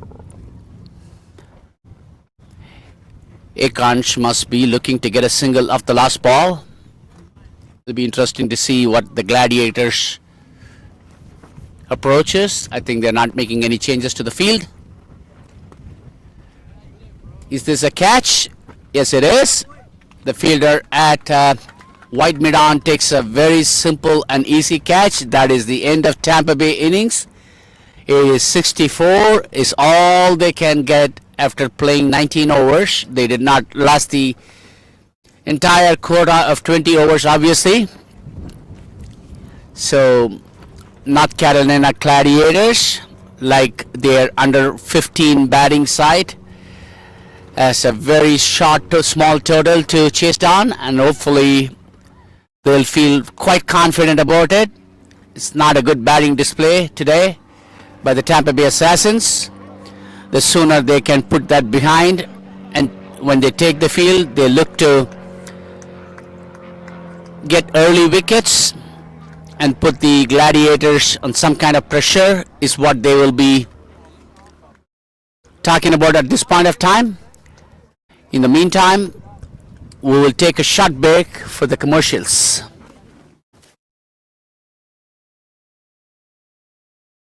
Didn't know what to expect, but on my arrival, everything was nice. Lovely place, Australia. It was in Adelaide. Very good experience. The conditions was lovely, green pitches, enough bumps. Also, the program put in place was a very good program. It was structured well. Helped me a lot with my fitness. Also, it helped me a lot with the game, cricket. We had a lot of discussions, had a lot of programs set in place. Had to take care of yourself, cook for yourself. So it's also, it's not only about the cricket, it's also about learning how to become a man, I would say, on your own, so far away from home, around a whole heap of different people, and getting together and helping each other. I will also say that the coaches are very good, easy to interact with, easy to talk with, give a lot of advice, help you through whatever you're going through. We work a lot on specific stuff, not only just going in nets and batting and bowling. We work a lot on technical stuff, a lot of drills we did, which helped me a lot, I would say. And then also you get a chance to play club cricket when you're not training or when you're not doing academy stuff. So it's still a good experience because you also get that experience cricket in Australia, how it's played and what they're thinking, open up to a lot of players. I meet a few senior players in Australia and it was a very good experience. I get to talk to a few of them, see how they're thinking, how they go about the game and everything, and it helped me in the long run. Hi, my name's William Gardner and I'm from Hertfordshire, which is just north of London, and I'm out here for the Root Academy. Hi, my name is Mark Sidhu. I'm from the US and I came to the Root Academy in October. Hi, my name's Charlie Rogers. I'm from Norwich, England, and I've been on the Root Academy for 10 weeks. And it's been a really amazing and enlightening experience for me personally, coming from an intense sort of schooling background of cricket, where I'm really looking to improve all aspects of my game to try and get to the next level. I've been here from last 5 months. It's been a great experience. I learned a lot. Either is mental, back in US that was a pretty magnificent different bowling 'cause we display play on hard and wicket you were then firing all games over cylinders. there, it's not like Though you just got really only one dirty. wicket, but you had very impressive bowling figures. I was very particularly impressed. And what do you have to say about your bowling today? I just backed myself to do the job. I haven't really made an impact to my team this tournament, so I just backed myself in the final, saving my best for the last, and I just fired all in final. Yeah, but I see you hitting the deck pretty hard, and is that the kind of bowler you are? Because I saw you get a lot of purchase of his wicket, couple of very good length ball kicked after pitching, and is that the kind of bowler you are normally? Yeah, that's mostly the kind of bowler I am because that's what works for me. And since I'm so tall and I get a lot of bounce, so that really works for me. Definitely, you kept the pressure on from your end. I think you bowled your 4 overs straight up. Yeah. Right, and I think that really played a big part in keeping the Tampa Bay batters on check. But magnificent effort. How confident are you about your batters chasing this total down? I'm pretty confident. It's only 64, I believe, to chase, so I'm pretty confident they'll chase it down.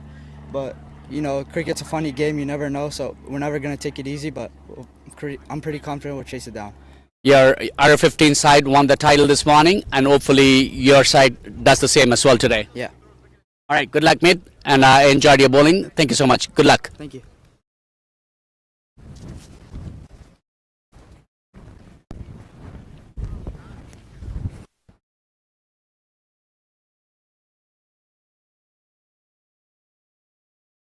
Didn't know what to expect, but on my arrival, everything was nice. Lovely place, Australia. It was in Adelaide. Very good experience. The conditions was lovely, green pitches, enough bumps. Also, the program put in place was a very good program. It was structured well. It helped me a lot with my fitness. Also, it helped me a lot with the game, cricket. We had a lot of discussions, had a lot of programs set in place. Had to take care of yourself, cook for yourself. So it's also, it's not only about the cricket, it's also about learning how to become a man, I would say, on your own, so far away from home, around a whole heap of different people, and getting together and helping each other. I will also say that the coaches are very good, easy to interact with, easy to talk with, give a lot of advice, help you through whatever you're going through. We work a lot on specific stuff, not only just going in nets and batting and bowling. We work a lot on technical stuff, a lot of drills we did, which helped me a lot, I would say. And then also you get a chance to play club cricket when you're not training or when you're not doing academy stuff. So it's still a good experience because you also get that experience cricket in Australia, how it's played and what they're thinking, open up to a lot of players. I meet a few senior players in Australia and it was a very good experience. I get to talk to a few of them, see how they're thinking, how they go about the game and everything, and it helped me in the long run. Hi, my name's William Gardner and I'm from Hertfordshire, which is just north of London, and I'm out here for the Root Academy. Hi, my name is Mark Sidhu. I'm from the US and I came to the Root Academy in October. Hi, my name's Charlie Rogers. I'm from Norwich, England, and I've been on the Root Academy for 10 weeks. And it's been a really amazing and enlightening experience for me personally, coming from an intense sort of schooling background of cricket, where I'm really looking to improve all aspects of my game to try and get to the next level. I've been here from last 5 months. It's been a great experience. I learned a lot.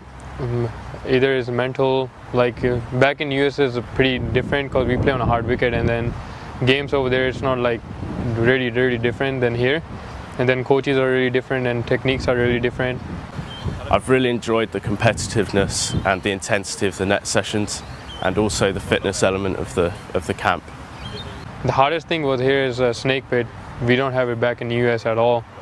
It's really hard to doing it, but I've been through it, so it was a good time. The bit I found most challenging was I started with 3 ducks, and then the week after I got 100 not out. So learning from Sean and the coaches how to bounce back from a poor start is very important, and it's the biggest thing that I've learned on the academy. Andrew Zess was the coach. He helped me a lot, and then with my batting, because I wasn't really good on my leg side, but when I really came here in October, but now I'm I can play on the leg side really good. And then Sean helped me a lot with my mindset. Every week we train with Graham Winter for mindful cricket, and that's been really important because it's introduced a new part of my game which I didn't realise was so important. Yeah, I would 100% recommend the academy to anyone looking to build on their cricketing techniques, mental preparation, and then game time as well. The coaching out here is second to none. It's really worth your time. So since I've been here, I learned a lot about my game, and then the mental aspect, and then my go-to plan helped me a lot. And been here since October, and I have a lot of confidence. When I go back home, I can make a lot of runs, and then other people recommend to come and join this academy. I had fun, and if I get a chance in the future, I will come back here again. If I was given the chance, I'd love to come back next season. I would definitely recommend it to anyone, as it's improved my game massively. And going home, I feel so much more confident in what I'm doing.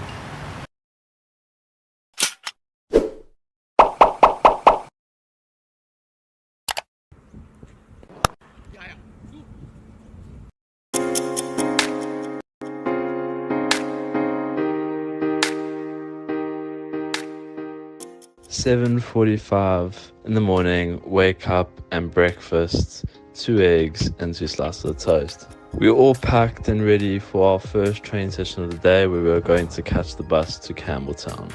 9:45 in the morning, and we've arrived at Campbelltown Memorial Oval for our first training session of the day. This is a quick view of our net for our net battle today. After our net session, we have arrived at the gym for our second training session of the day, which is weights. Cooking lunch at 3:45 in the afternoon after our first two training sessions of the day. After lunch, I'm on the tram going to our training at Goodwood Cricket Club at 5 p.m. and we have arrived at Goody Oval for our third training session of the day, our club nets. And finally, after our final training session and at the time is 7:30 p.m, we are at Goody Oval in the clubhouse waiting to have dinner at the club with the rest of our teammates.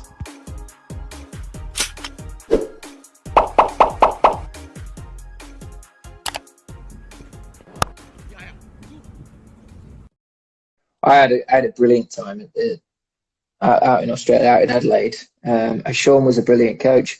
Not only did he help my technique and my game management and awareness, but helped me grow up a little bit as a young teenager. You have the responsibility of having to learn to live away from home, manage your life a little bit. You sort of had a structure of training and when you were going to gym, when you were going to work on specific parts of your game.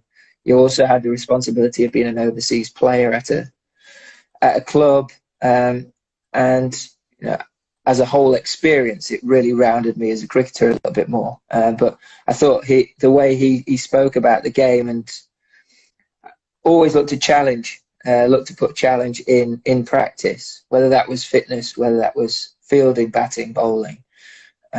It shifted my mindset slightly in how I wanted to go about my game, and it sort of stuck with me for a long time since, and feel like it's had quite a big impact on my career till now. Is every time we go into a training session, you're trying to get something out of it. You're not just there just to hit balls. Of course, you have to have fun within your training, and it's really important that when you go into a net or you're really enjoying your practice, but can you get something out of that session at the same time? And I think if you can get a balance between fun and getting something constructive from your training, then you're onto a real winner. And I think that's something that he did really well throughout my time there.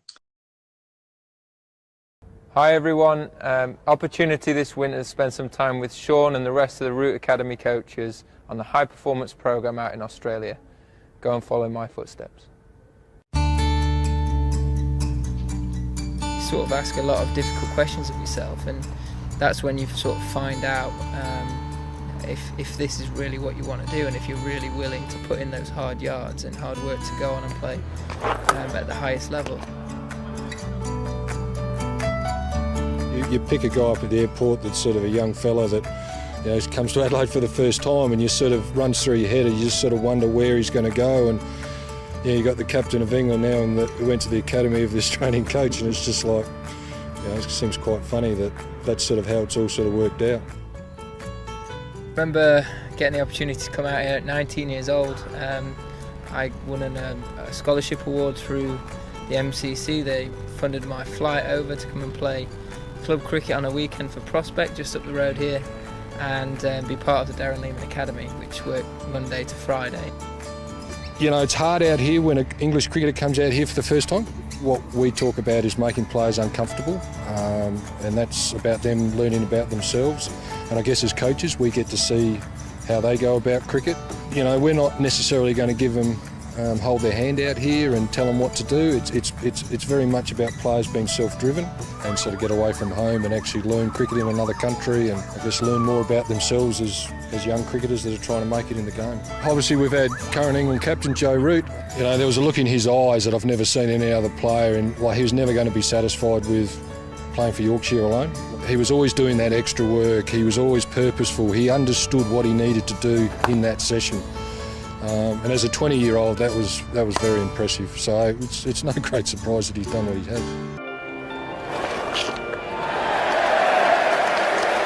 Well, a special time, a terrific time. England's captain, it's what dreams are made of. Yeah, he's a superb player, is Joe Root. What a wonderful way to start your year as captain. 100 in your first innings at the home of cricket. We do a lot of training where we put players in situations in terms of the game, and Joe was the best at that. I mean, his ability to work out how to succeed in a game type situation is better than anyone's been out here. Joe also was very, very competitive. The conditioning part of the program, is quite tough, and we had a guy called Scotty Borthwick who's also played a little bit for England. I mean, Scott was a great athlete. Now, Joe's not as good a natural athlete as Scott, but Joe used to always push himself right there with Scott, and he just had that ability to really compete hard, and he wanted to be the best. The other thing that Joe had is he had a great understanding of what it took. He's in a lot of ways was like speaking to a 28-year-old, even though he was 20 at the time. Like, he was very mature in terms of as a person, understanding the game.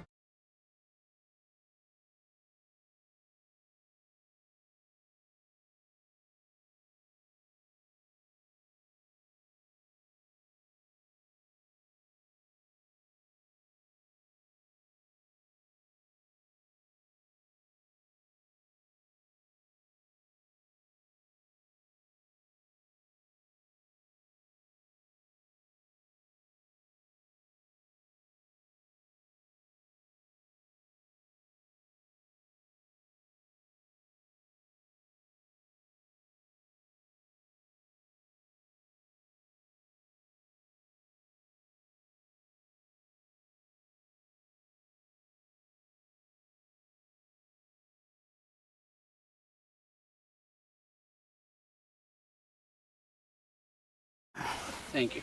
You're good? Oh, absolutely.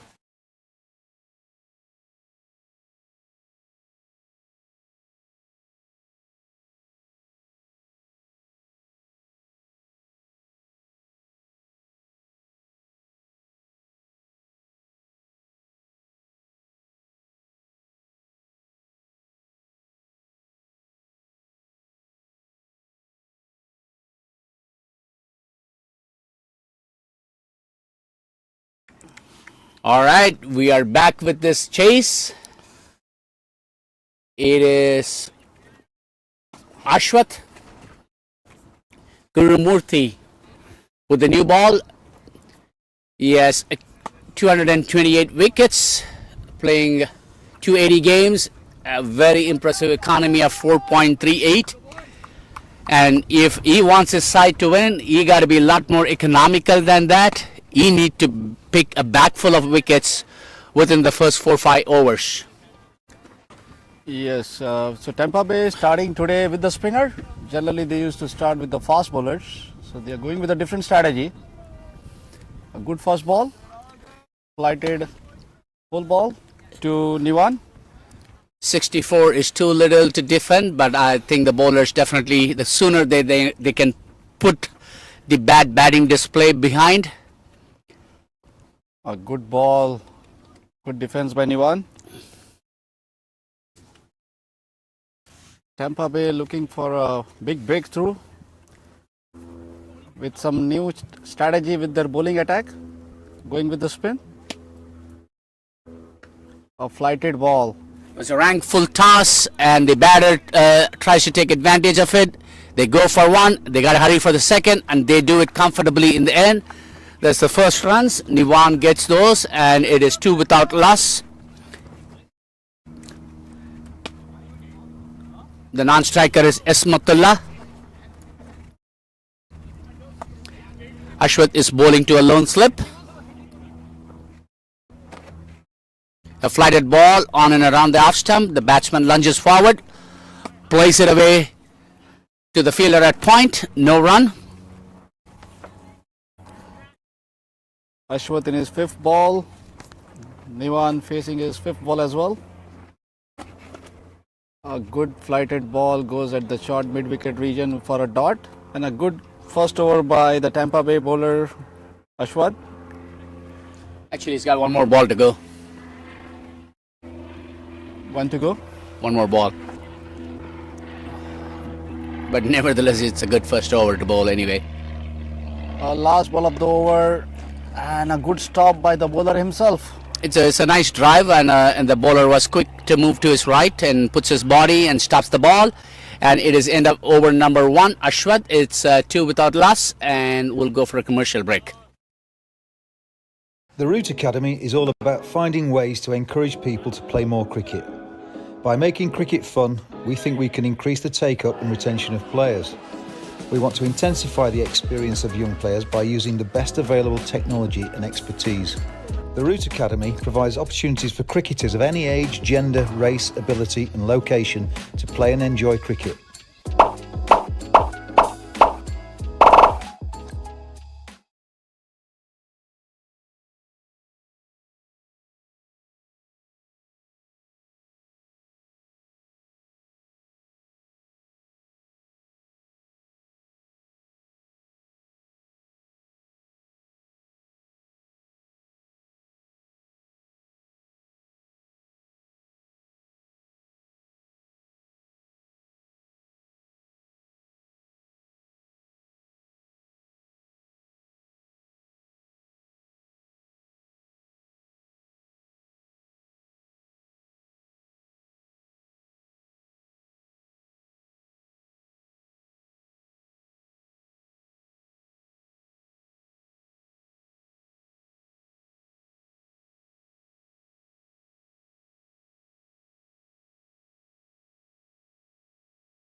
Gurumurthy is back.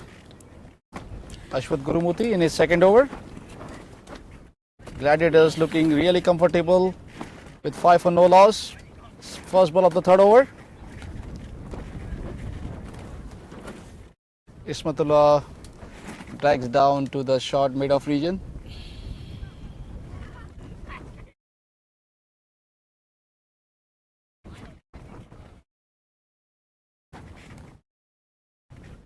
A good ball outside the off stump. Good keep by the wicket keeper Siddharth. There's absolutely no foot movement in the part of batter. He tries to stay put where he is and then tries to play the ball even late.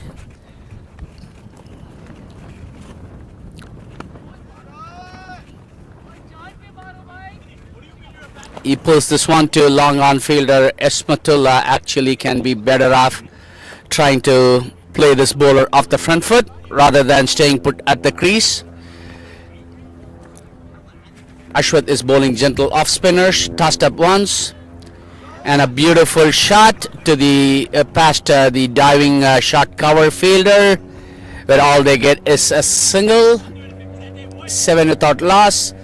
Nivan batting on 4. Ismatullah back on strike. He's batting on 7. No damage done yet. Yeah, Gurumurthy trying hard to trap the batsman. Here he goes. Ismatullah goes for a big hit. That is a sweeper in the deep square-like region.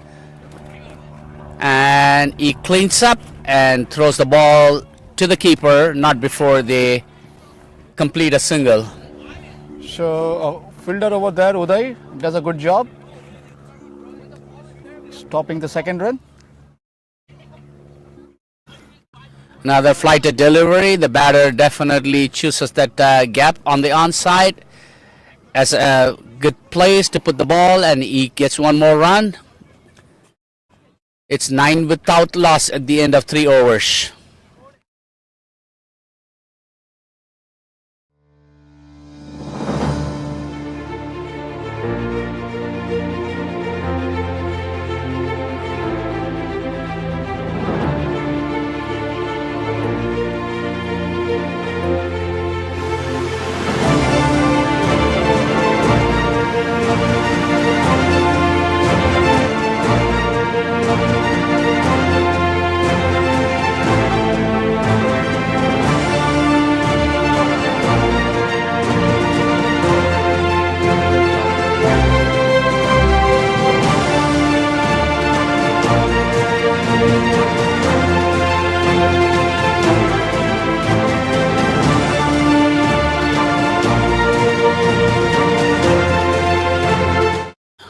Ekansh again. Short ball outside the off stump. Nivan tries to cut it without much success.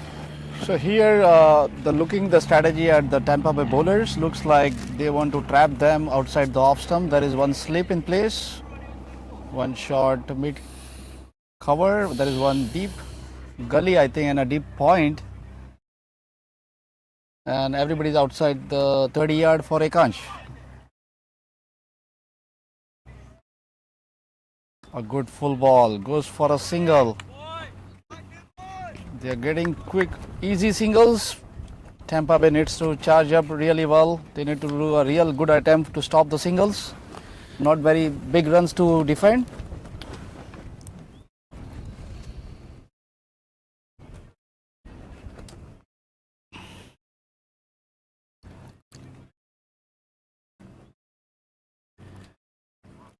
Driven tries to drive it, but the ball takes a thick outside edge, runs the ball down to third man, and a single, another single. The score is ticking along, more through singles here and there. We haven't seen a boundary yet.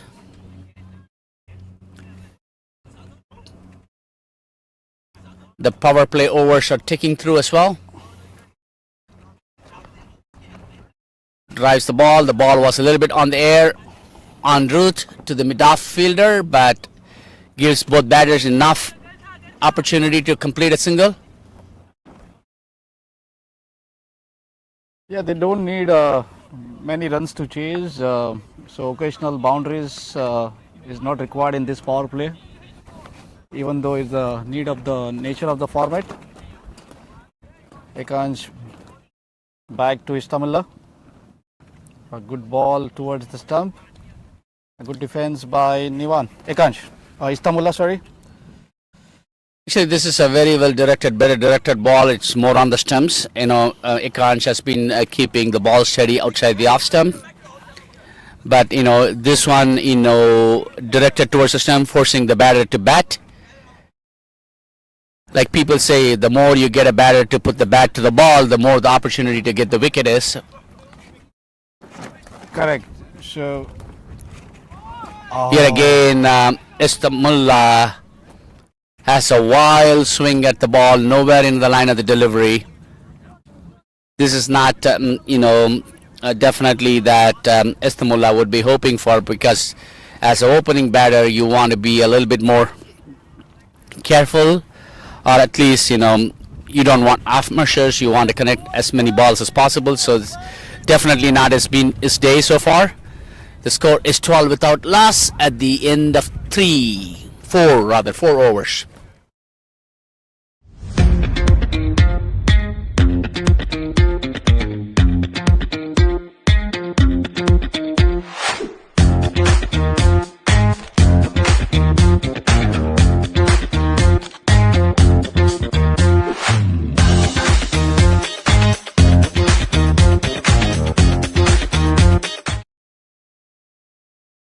So we have a new bowler for Tampa Bay.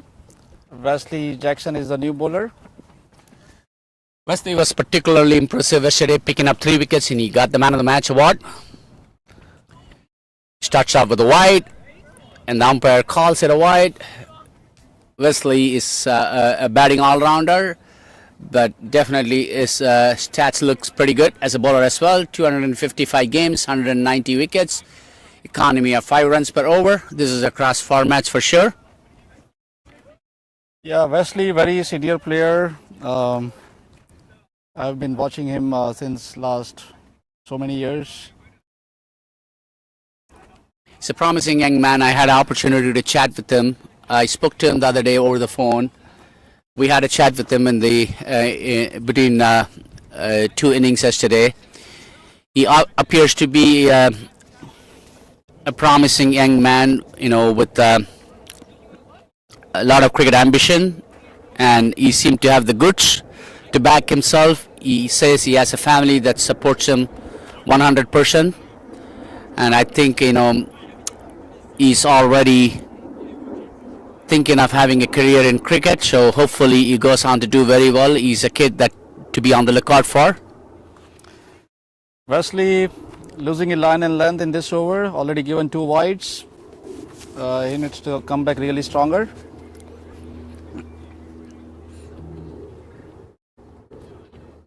Another wide. Wesley missing his line completely.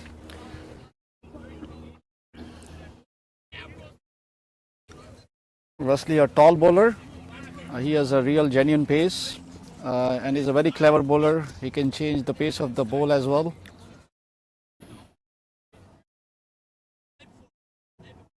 A good ball. This is a much better ball, striking the batter. The batter was not really up to the pace. He caught the batter by surprise. And the ball probably took the edge. Batters, either the bat or the glove, runs down to third man. They get a single. Now it is Ismatullah's turn. Ismatullah has been busy playing the same shot over and over again, but without much luck. It remains to be seen if he wants to correct his course, probably get his eyes in, because definitely he has not done himself any favor. Wesley again to Istamullah. A full ball. There is a fielder All right, over there. there's a fielder underneath it, but this is finally Istamullah connects one. And let's hope it's the first of many more to come. And it was on the slot to Istamullah's liking. He's been trying to play balls one after the other over wide long on, and he's never been able to connect. This ball, like I said, was on the slot. He picked it up very well, and he strikes it beautifully over the long on fielder set for 6. One more, like I said, was that the first one, or is it going to be one more? It's the second 6 of the innings, and in a matter of time, the total jumps to 22, and Estamullah is probably 28, if I'm right. So, and Wesley's first over has been pretty expensive.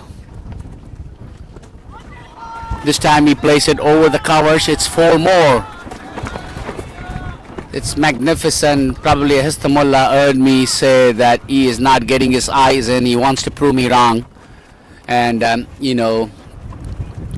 glad, he's able to connect, and because it's particularly entertaining, because we've been watching, the under 15 and under 19 finals today. It's not been much about the batters. It's been pretty low scoring runs. I'm sure there are a lot of people in the ground that would like to see some boundaries and sixes being scored. Estamullah is definitely out there to entertain folks, and also he has the license to go for it, the total being so low. And the total is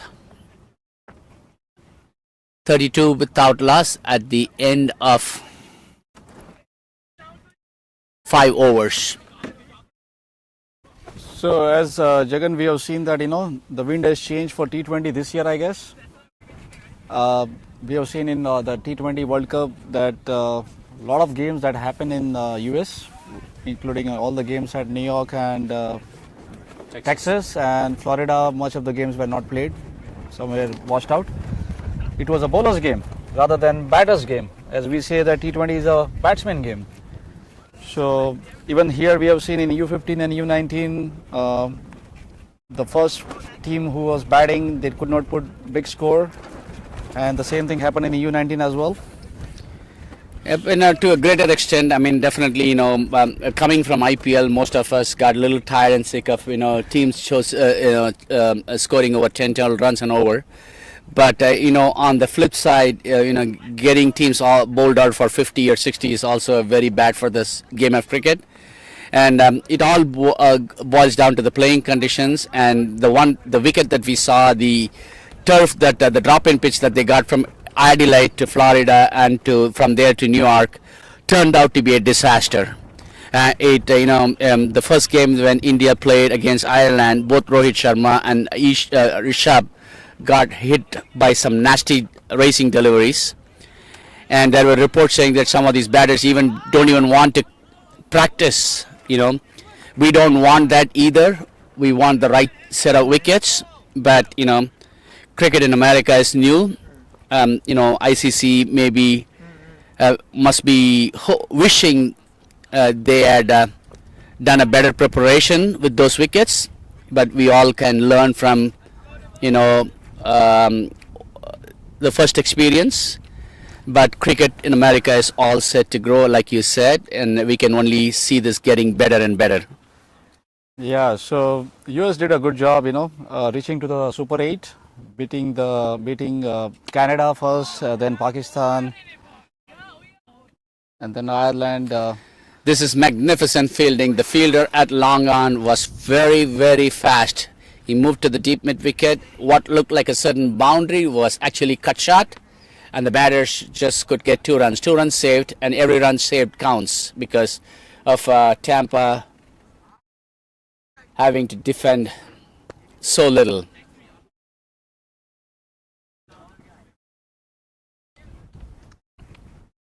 So Prem Parikh is in the attack, and Nivan doing a good job.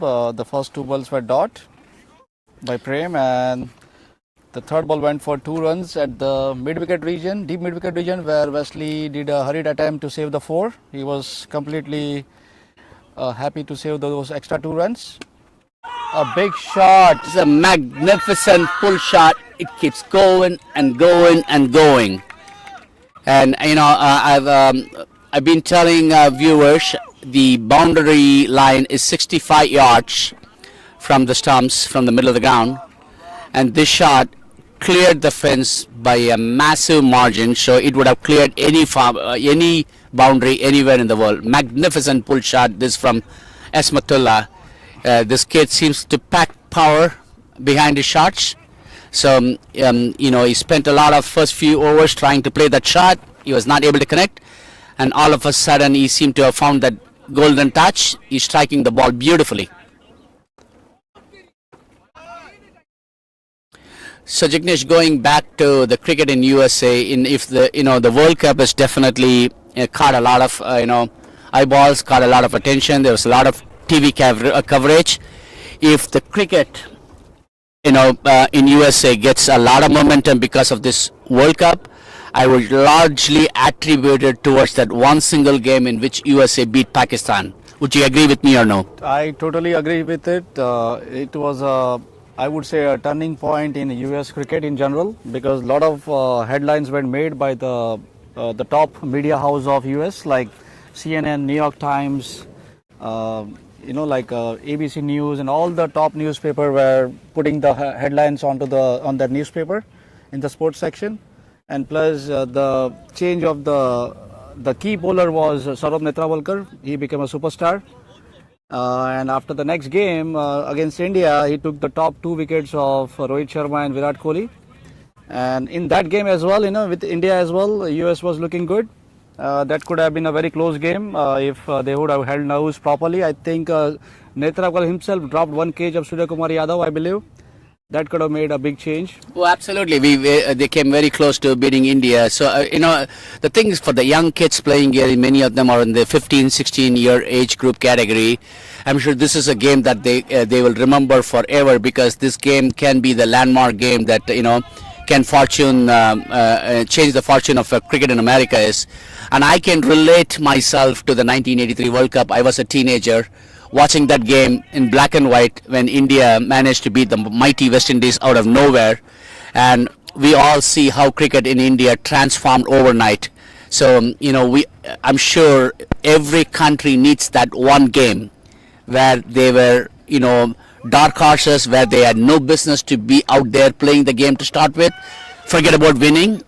And India did that in '83, and USA did this in this World Cup against Pakistan. And I think sky is the limit for cricket in America. Yes, so a lot of avenues has opened for US cricket, especially after reaching to the Super 8. And a lot of eyeballs has been caught up by the non-cricketing people who are in this country playing different sports. Some of the people were not aware of cricket as a sport. Is this another 6 that's going? And oh, magnificent. No, it is not. It lands in no man's land, but the fielder from long on goes and retrieves it.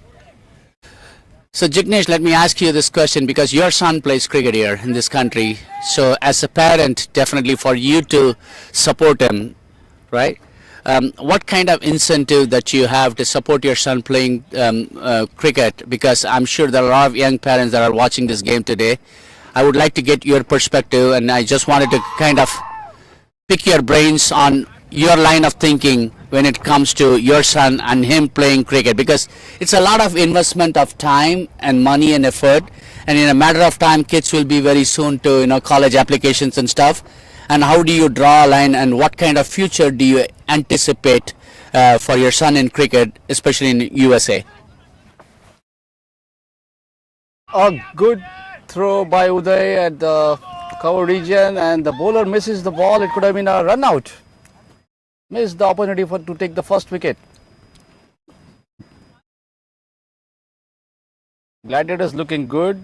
Istamullah really taking the lead from the real T20 World Cup, going at a strike rate of 157.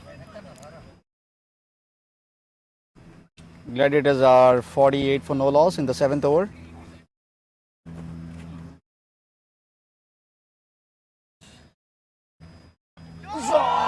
A huge 6 belted away towards the deep mid-wicket region. It is raining 6s at the Bolen Park in Leesburg, Virginia.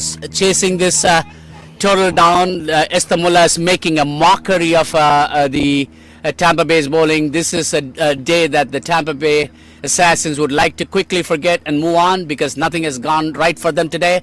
They had a miserable batting outing. Their bowling has not done any better than their batters. S. Matullah has done bulk of the damage. He's been hitting sixes at will. I'll come back to you that.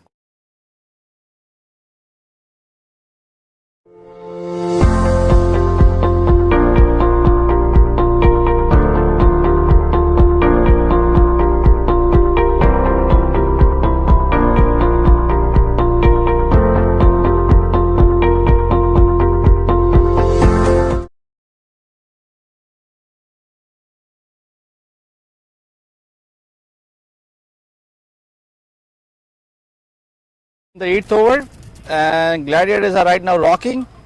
They just need 11 more from 13 overs. And both the batsmen are well set. They are looking to finish it up, I think, maybe in this over, as they are just rocking and they are just throwing the kitchen sink at the disposal. And outside the leg stump ball sweeps well, goes for a 2.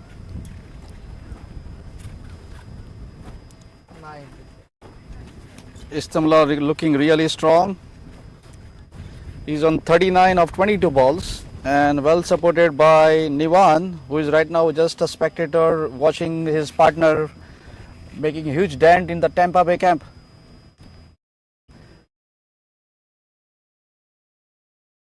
Good ball. Takes a leading edge but falls short of the fielder at point. So Jagan, you asked me that question regarding my son, including a lot of youth cricketers playing in this country right now. So like my son, including a lot of his buddies and team players, they all are like 15, 16 years of age. A lot of people have played from last 4, 5 years, 6 years sometimes. So right now they are just playing the game as they love the game. They also watch the game with their parents. Like I am from cricket playing nation. So sometimes he watches with me and he himself likes it. So they're right now enjoying the game. Most kids, they pick up one sport. So incidentally and coincidentally, my liking of cricket, including his liking, is gelling well, and he's getting all the right support right now from the parents. He's going to the academy, he's practicing well, playing as much as game possible whenever he gets time. So the cricket is doing good in general, especially in the DMV area, where there are a lot of leagues happening throughout the year and a lot of formats, including 20-over format, 40-over format, 45-over format. So they are getting good exposure right now.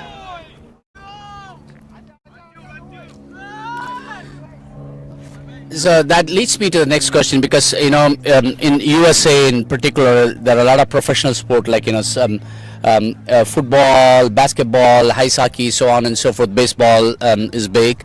So there is a template. There is a template for a player to have a career. High school is a good starting point, and if the players there are certain high schools that are very good for certain sport. And if the players get to play for the school team, right, and the prospects of them getting a Division I scholarship and going to a college, right, which has a very good program in that particular sport, okay, and as a result, these kids not only get college admissions, they also get scholarship, and that can potentially lead them into having a crack at the league. I mean, if the player happens to be a football player, he goes to NFL, a basketball player goes to a NBA, and so on and so forth, right? Do you see at any point of time cricket getting that privilege where an high school being able to have a cricket team and cricket becoming part of NCAA? Because in 2028 in Los Angeles Olympics, cricket is going to be a sport, right? And USA is going to be a part of it. Do you think at any point of time, not the immediate future, your son may not benefit from it because he's already 15, 16, somewhere down the line, 10, 15 years down the line, do you think, can cricket be another sport like any other sport at the high school level? Yeah, I think it's too early to say. the things are very dynamic right now. The way things are happening in the US, especially, ICC also is trying to expand their market share. Where they are promoting cricket in different areas of the world. So that is one of the reasons, they hosted, I think, in West Indies along with the US. And US doing good in general. US themselves are playing from last more than 15-20 years. So at the high school level, it may be too early to say, but we may never know the way things are changing. Right now, US is already, cricket is already part of US Olympics in 28. Now US being qualified in Super 8, they are allowed to play in 2026 T20 World Cup that has been played in Sri Lanka and Sri Lanka and India. So with much interest going on, my hope is that US cricket will also have a lot of youngsters joining the team, because right now the current US team is like most of them are part-timers. They have a primary job and this is their secondary job as a cricket. So things might change. We may never know. Absolutely. Thank you for your insights. I know you've been involved in this, and is this going to be the boundary that should seal the deal? And it is one hell of a batting display by the North Carolina Gladiators. They won the game, not just the win, by 10 wickets. It's a massive victory. Tampa Bay they were never in the game since the toss happened, and I'm sure they will not be happy. The sooner that they can put this defeat behind, the better it is for them. But it was a wonderful effort.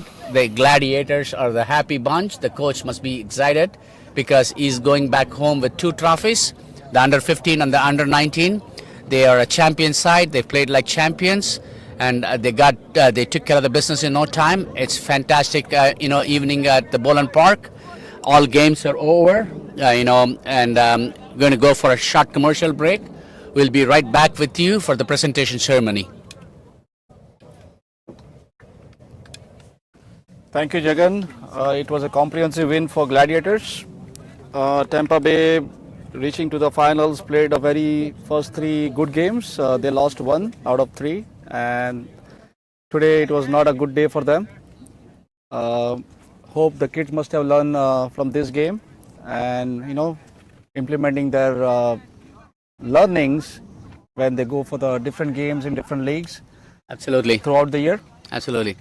Now, this has been a fantastic league, fantastic 4 days of cricket. I absolutely enjoyed working with each one of you. Thank you, Jignesh, for giving me some company and coming and helping me out with the commentary duties. And I would also like to take this opportunity with the tech team of the broadcasting crew. Sai and his colleagues have done a fantastic job. They've helped me learn this trade a little bit in the process. I'll see you guys shortly in the presentation, and over to you all soon.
Kim, I'll talk to you anyway. Oh, right here? Oh, okay. Well, you made this Gladiators franchise proud, and I was talking to your coach halfway through the innings. I know he was very confident, but he was trying to play it safe. But looking at how well you guys have been going, I was not doubting it. And what do you think about the win? Very happy, very ecstatic that we won. Great championship to win. Nothing much else to be said. I think total team effort. Now you're more focused on a party time. Does the coach promise you anything exciting tonight? Nah, actually, coach did not promise us anything, but maybe this is the time that he can promise us something. Absolutely. I mean, I can always have a word with the franchise owner if he is and the franchise owner. But you guys were impressive. You caught every ball that came your way. You guys fielded brilliantly, and I was particularly impressed with that tall lad who opened the bowling. He was pretty quick, pretty fast, and he has a bright future, and I'm sure everybody does as well. And I will be speaking to you once the presentation happens. I would like to chat with somebody else, and you can always nominate the person to talk to me. Yes,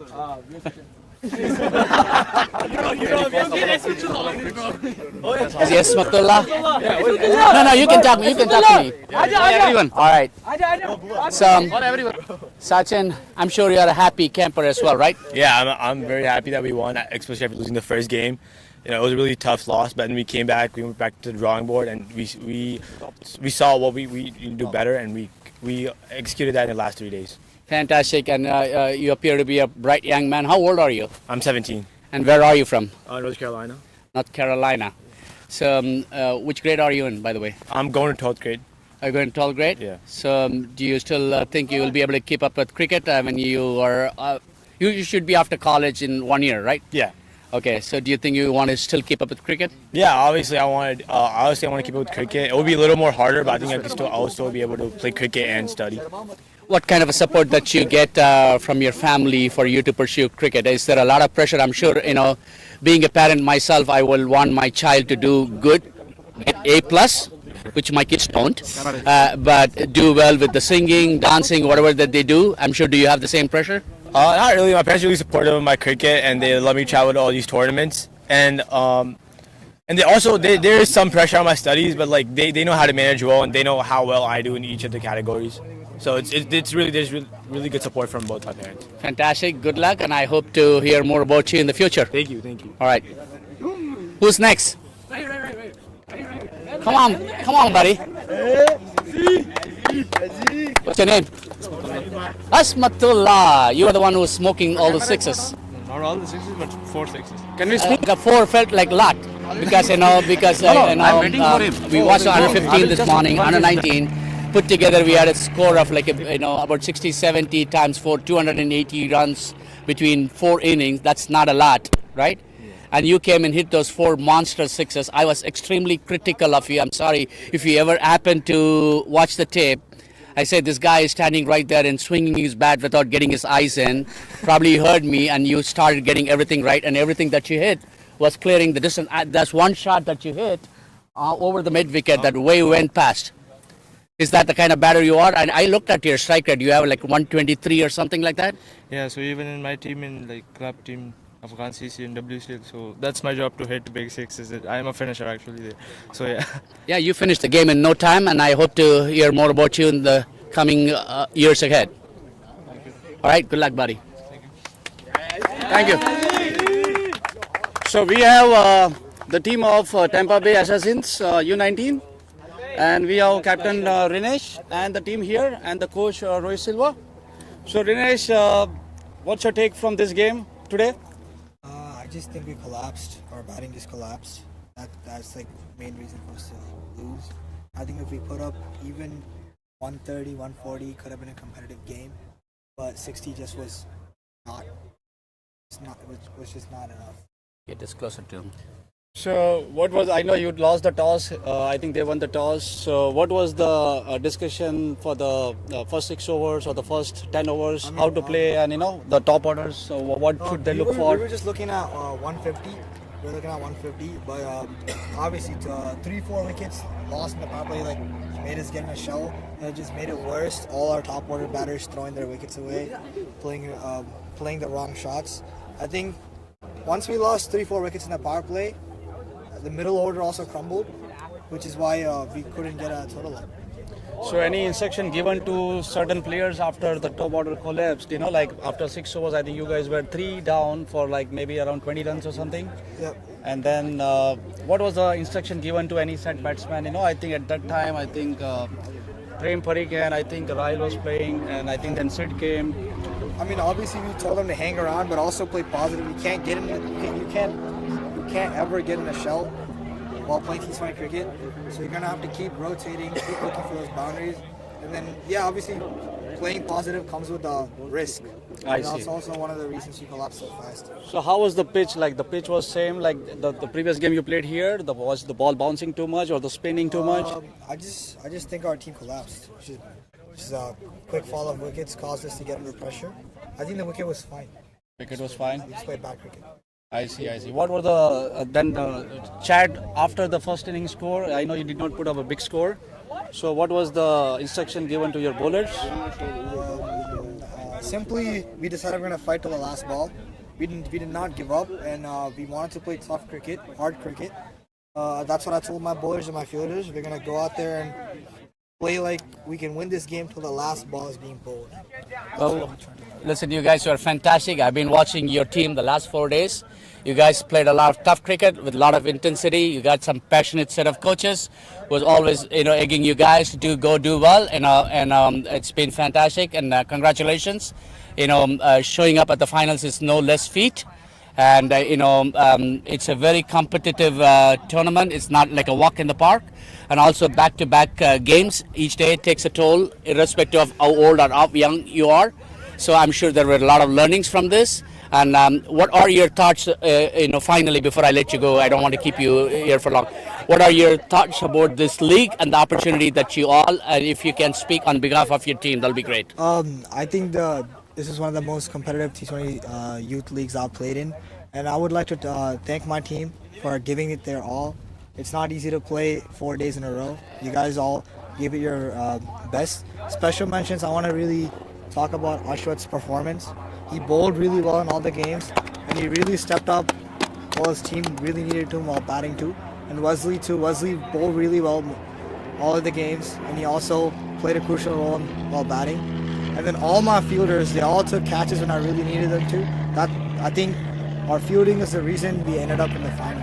Yeah, today was not the day, but that's we all have seen that happen in cricket. But good luck with your future, and you got bright young team. We are bright young lads. You guys have a lot of career opportunities, and I hope you guys keep up with your cricket. Can I have a quick word with the coach, please? Yes.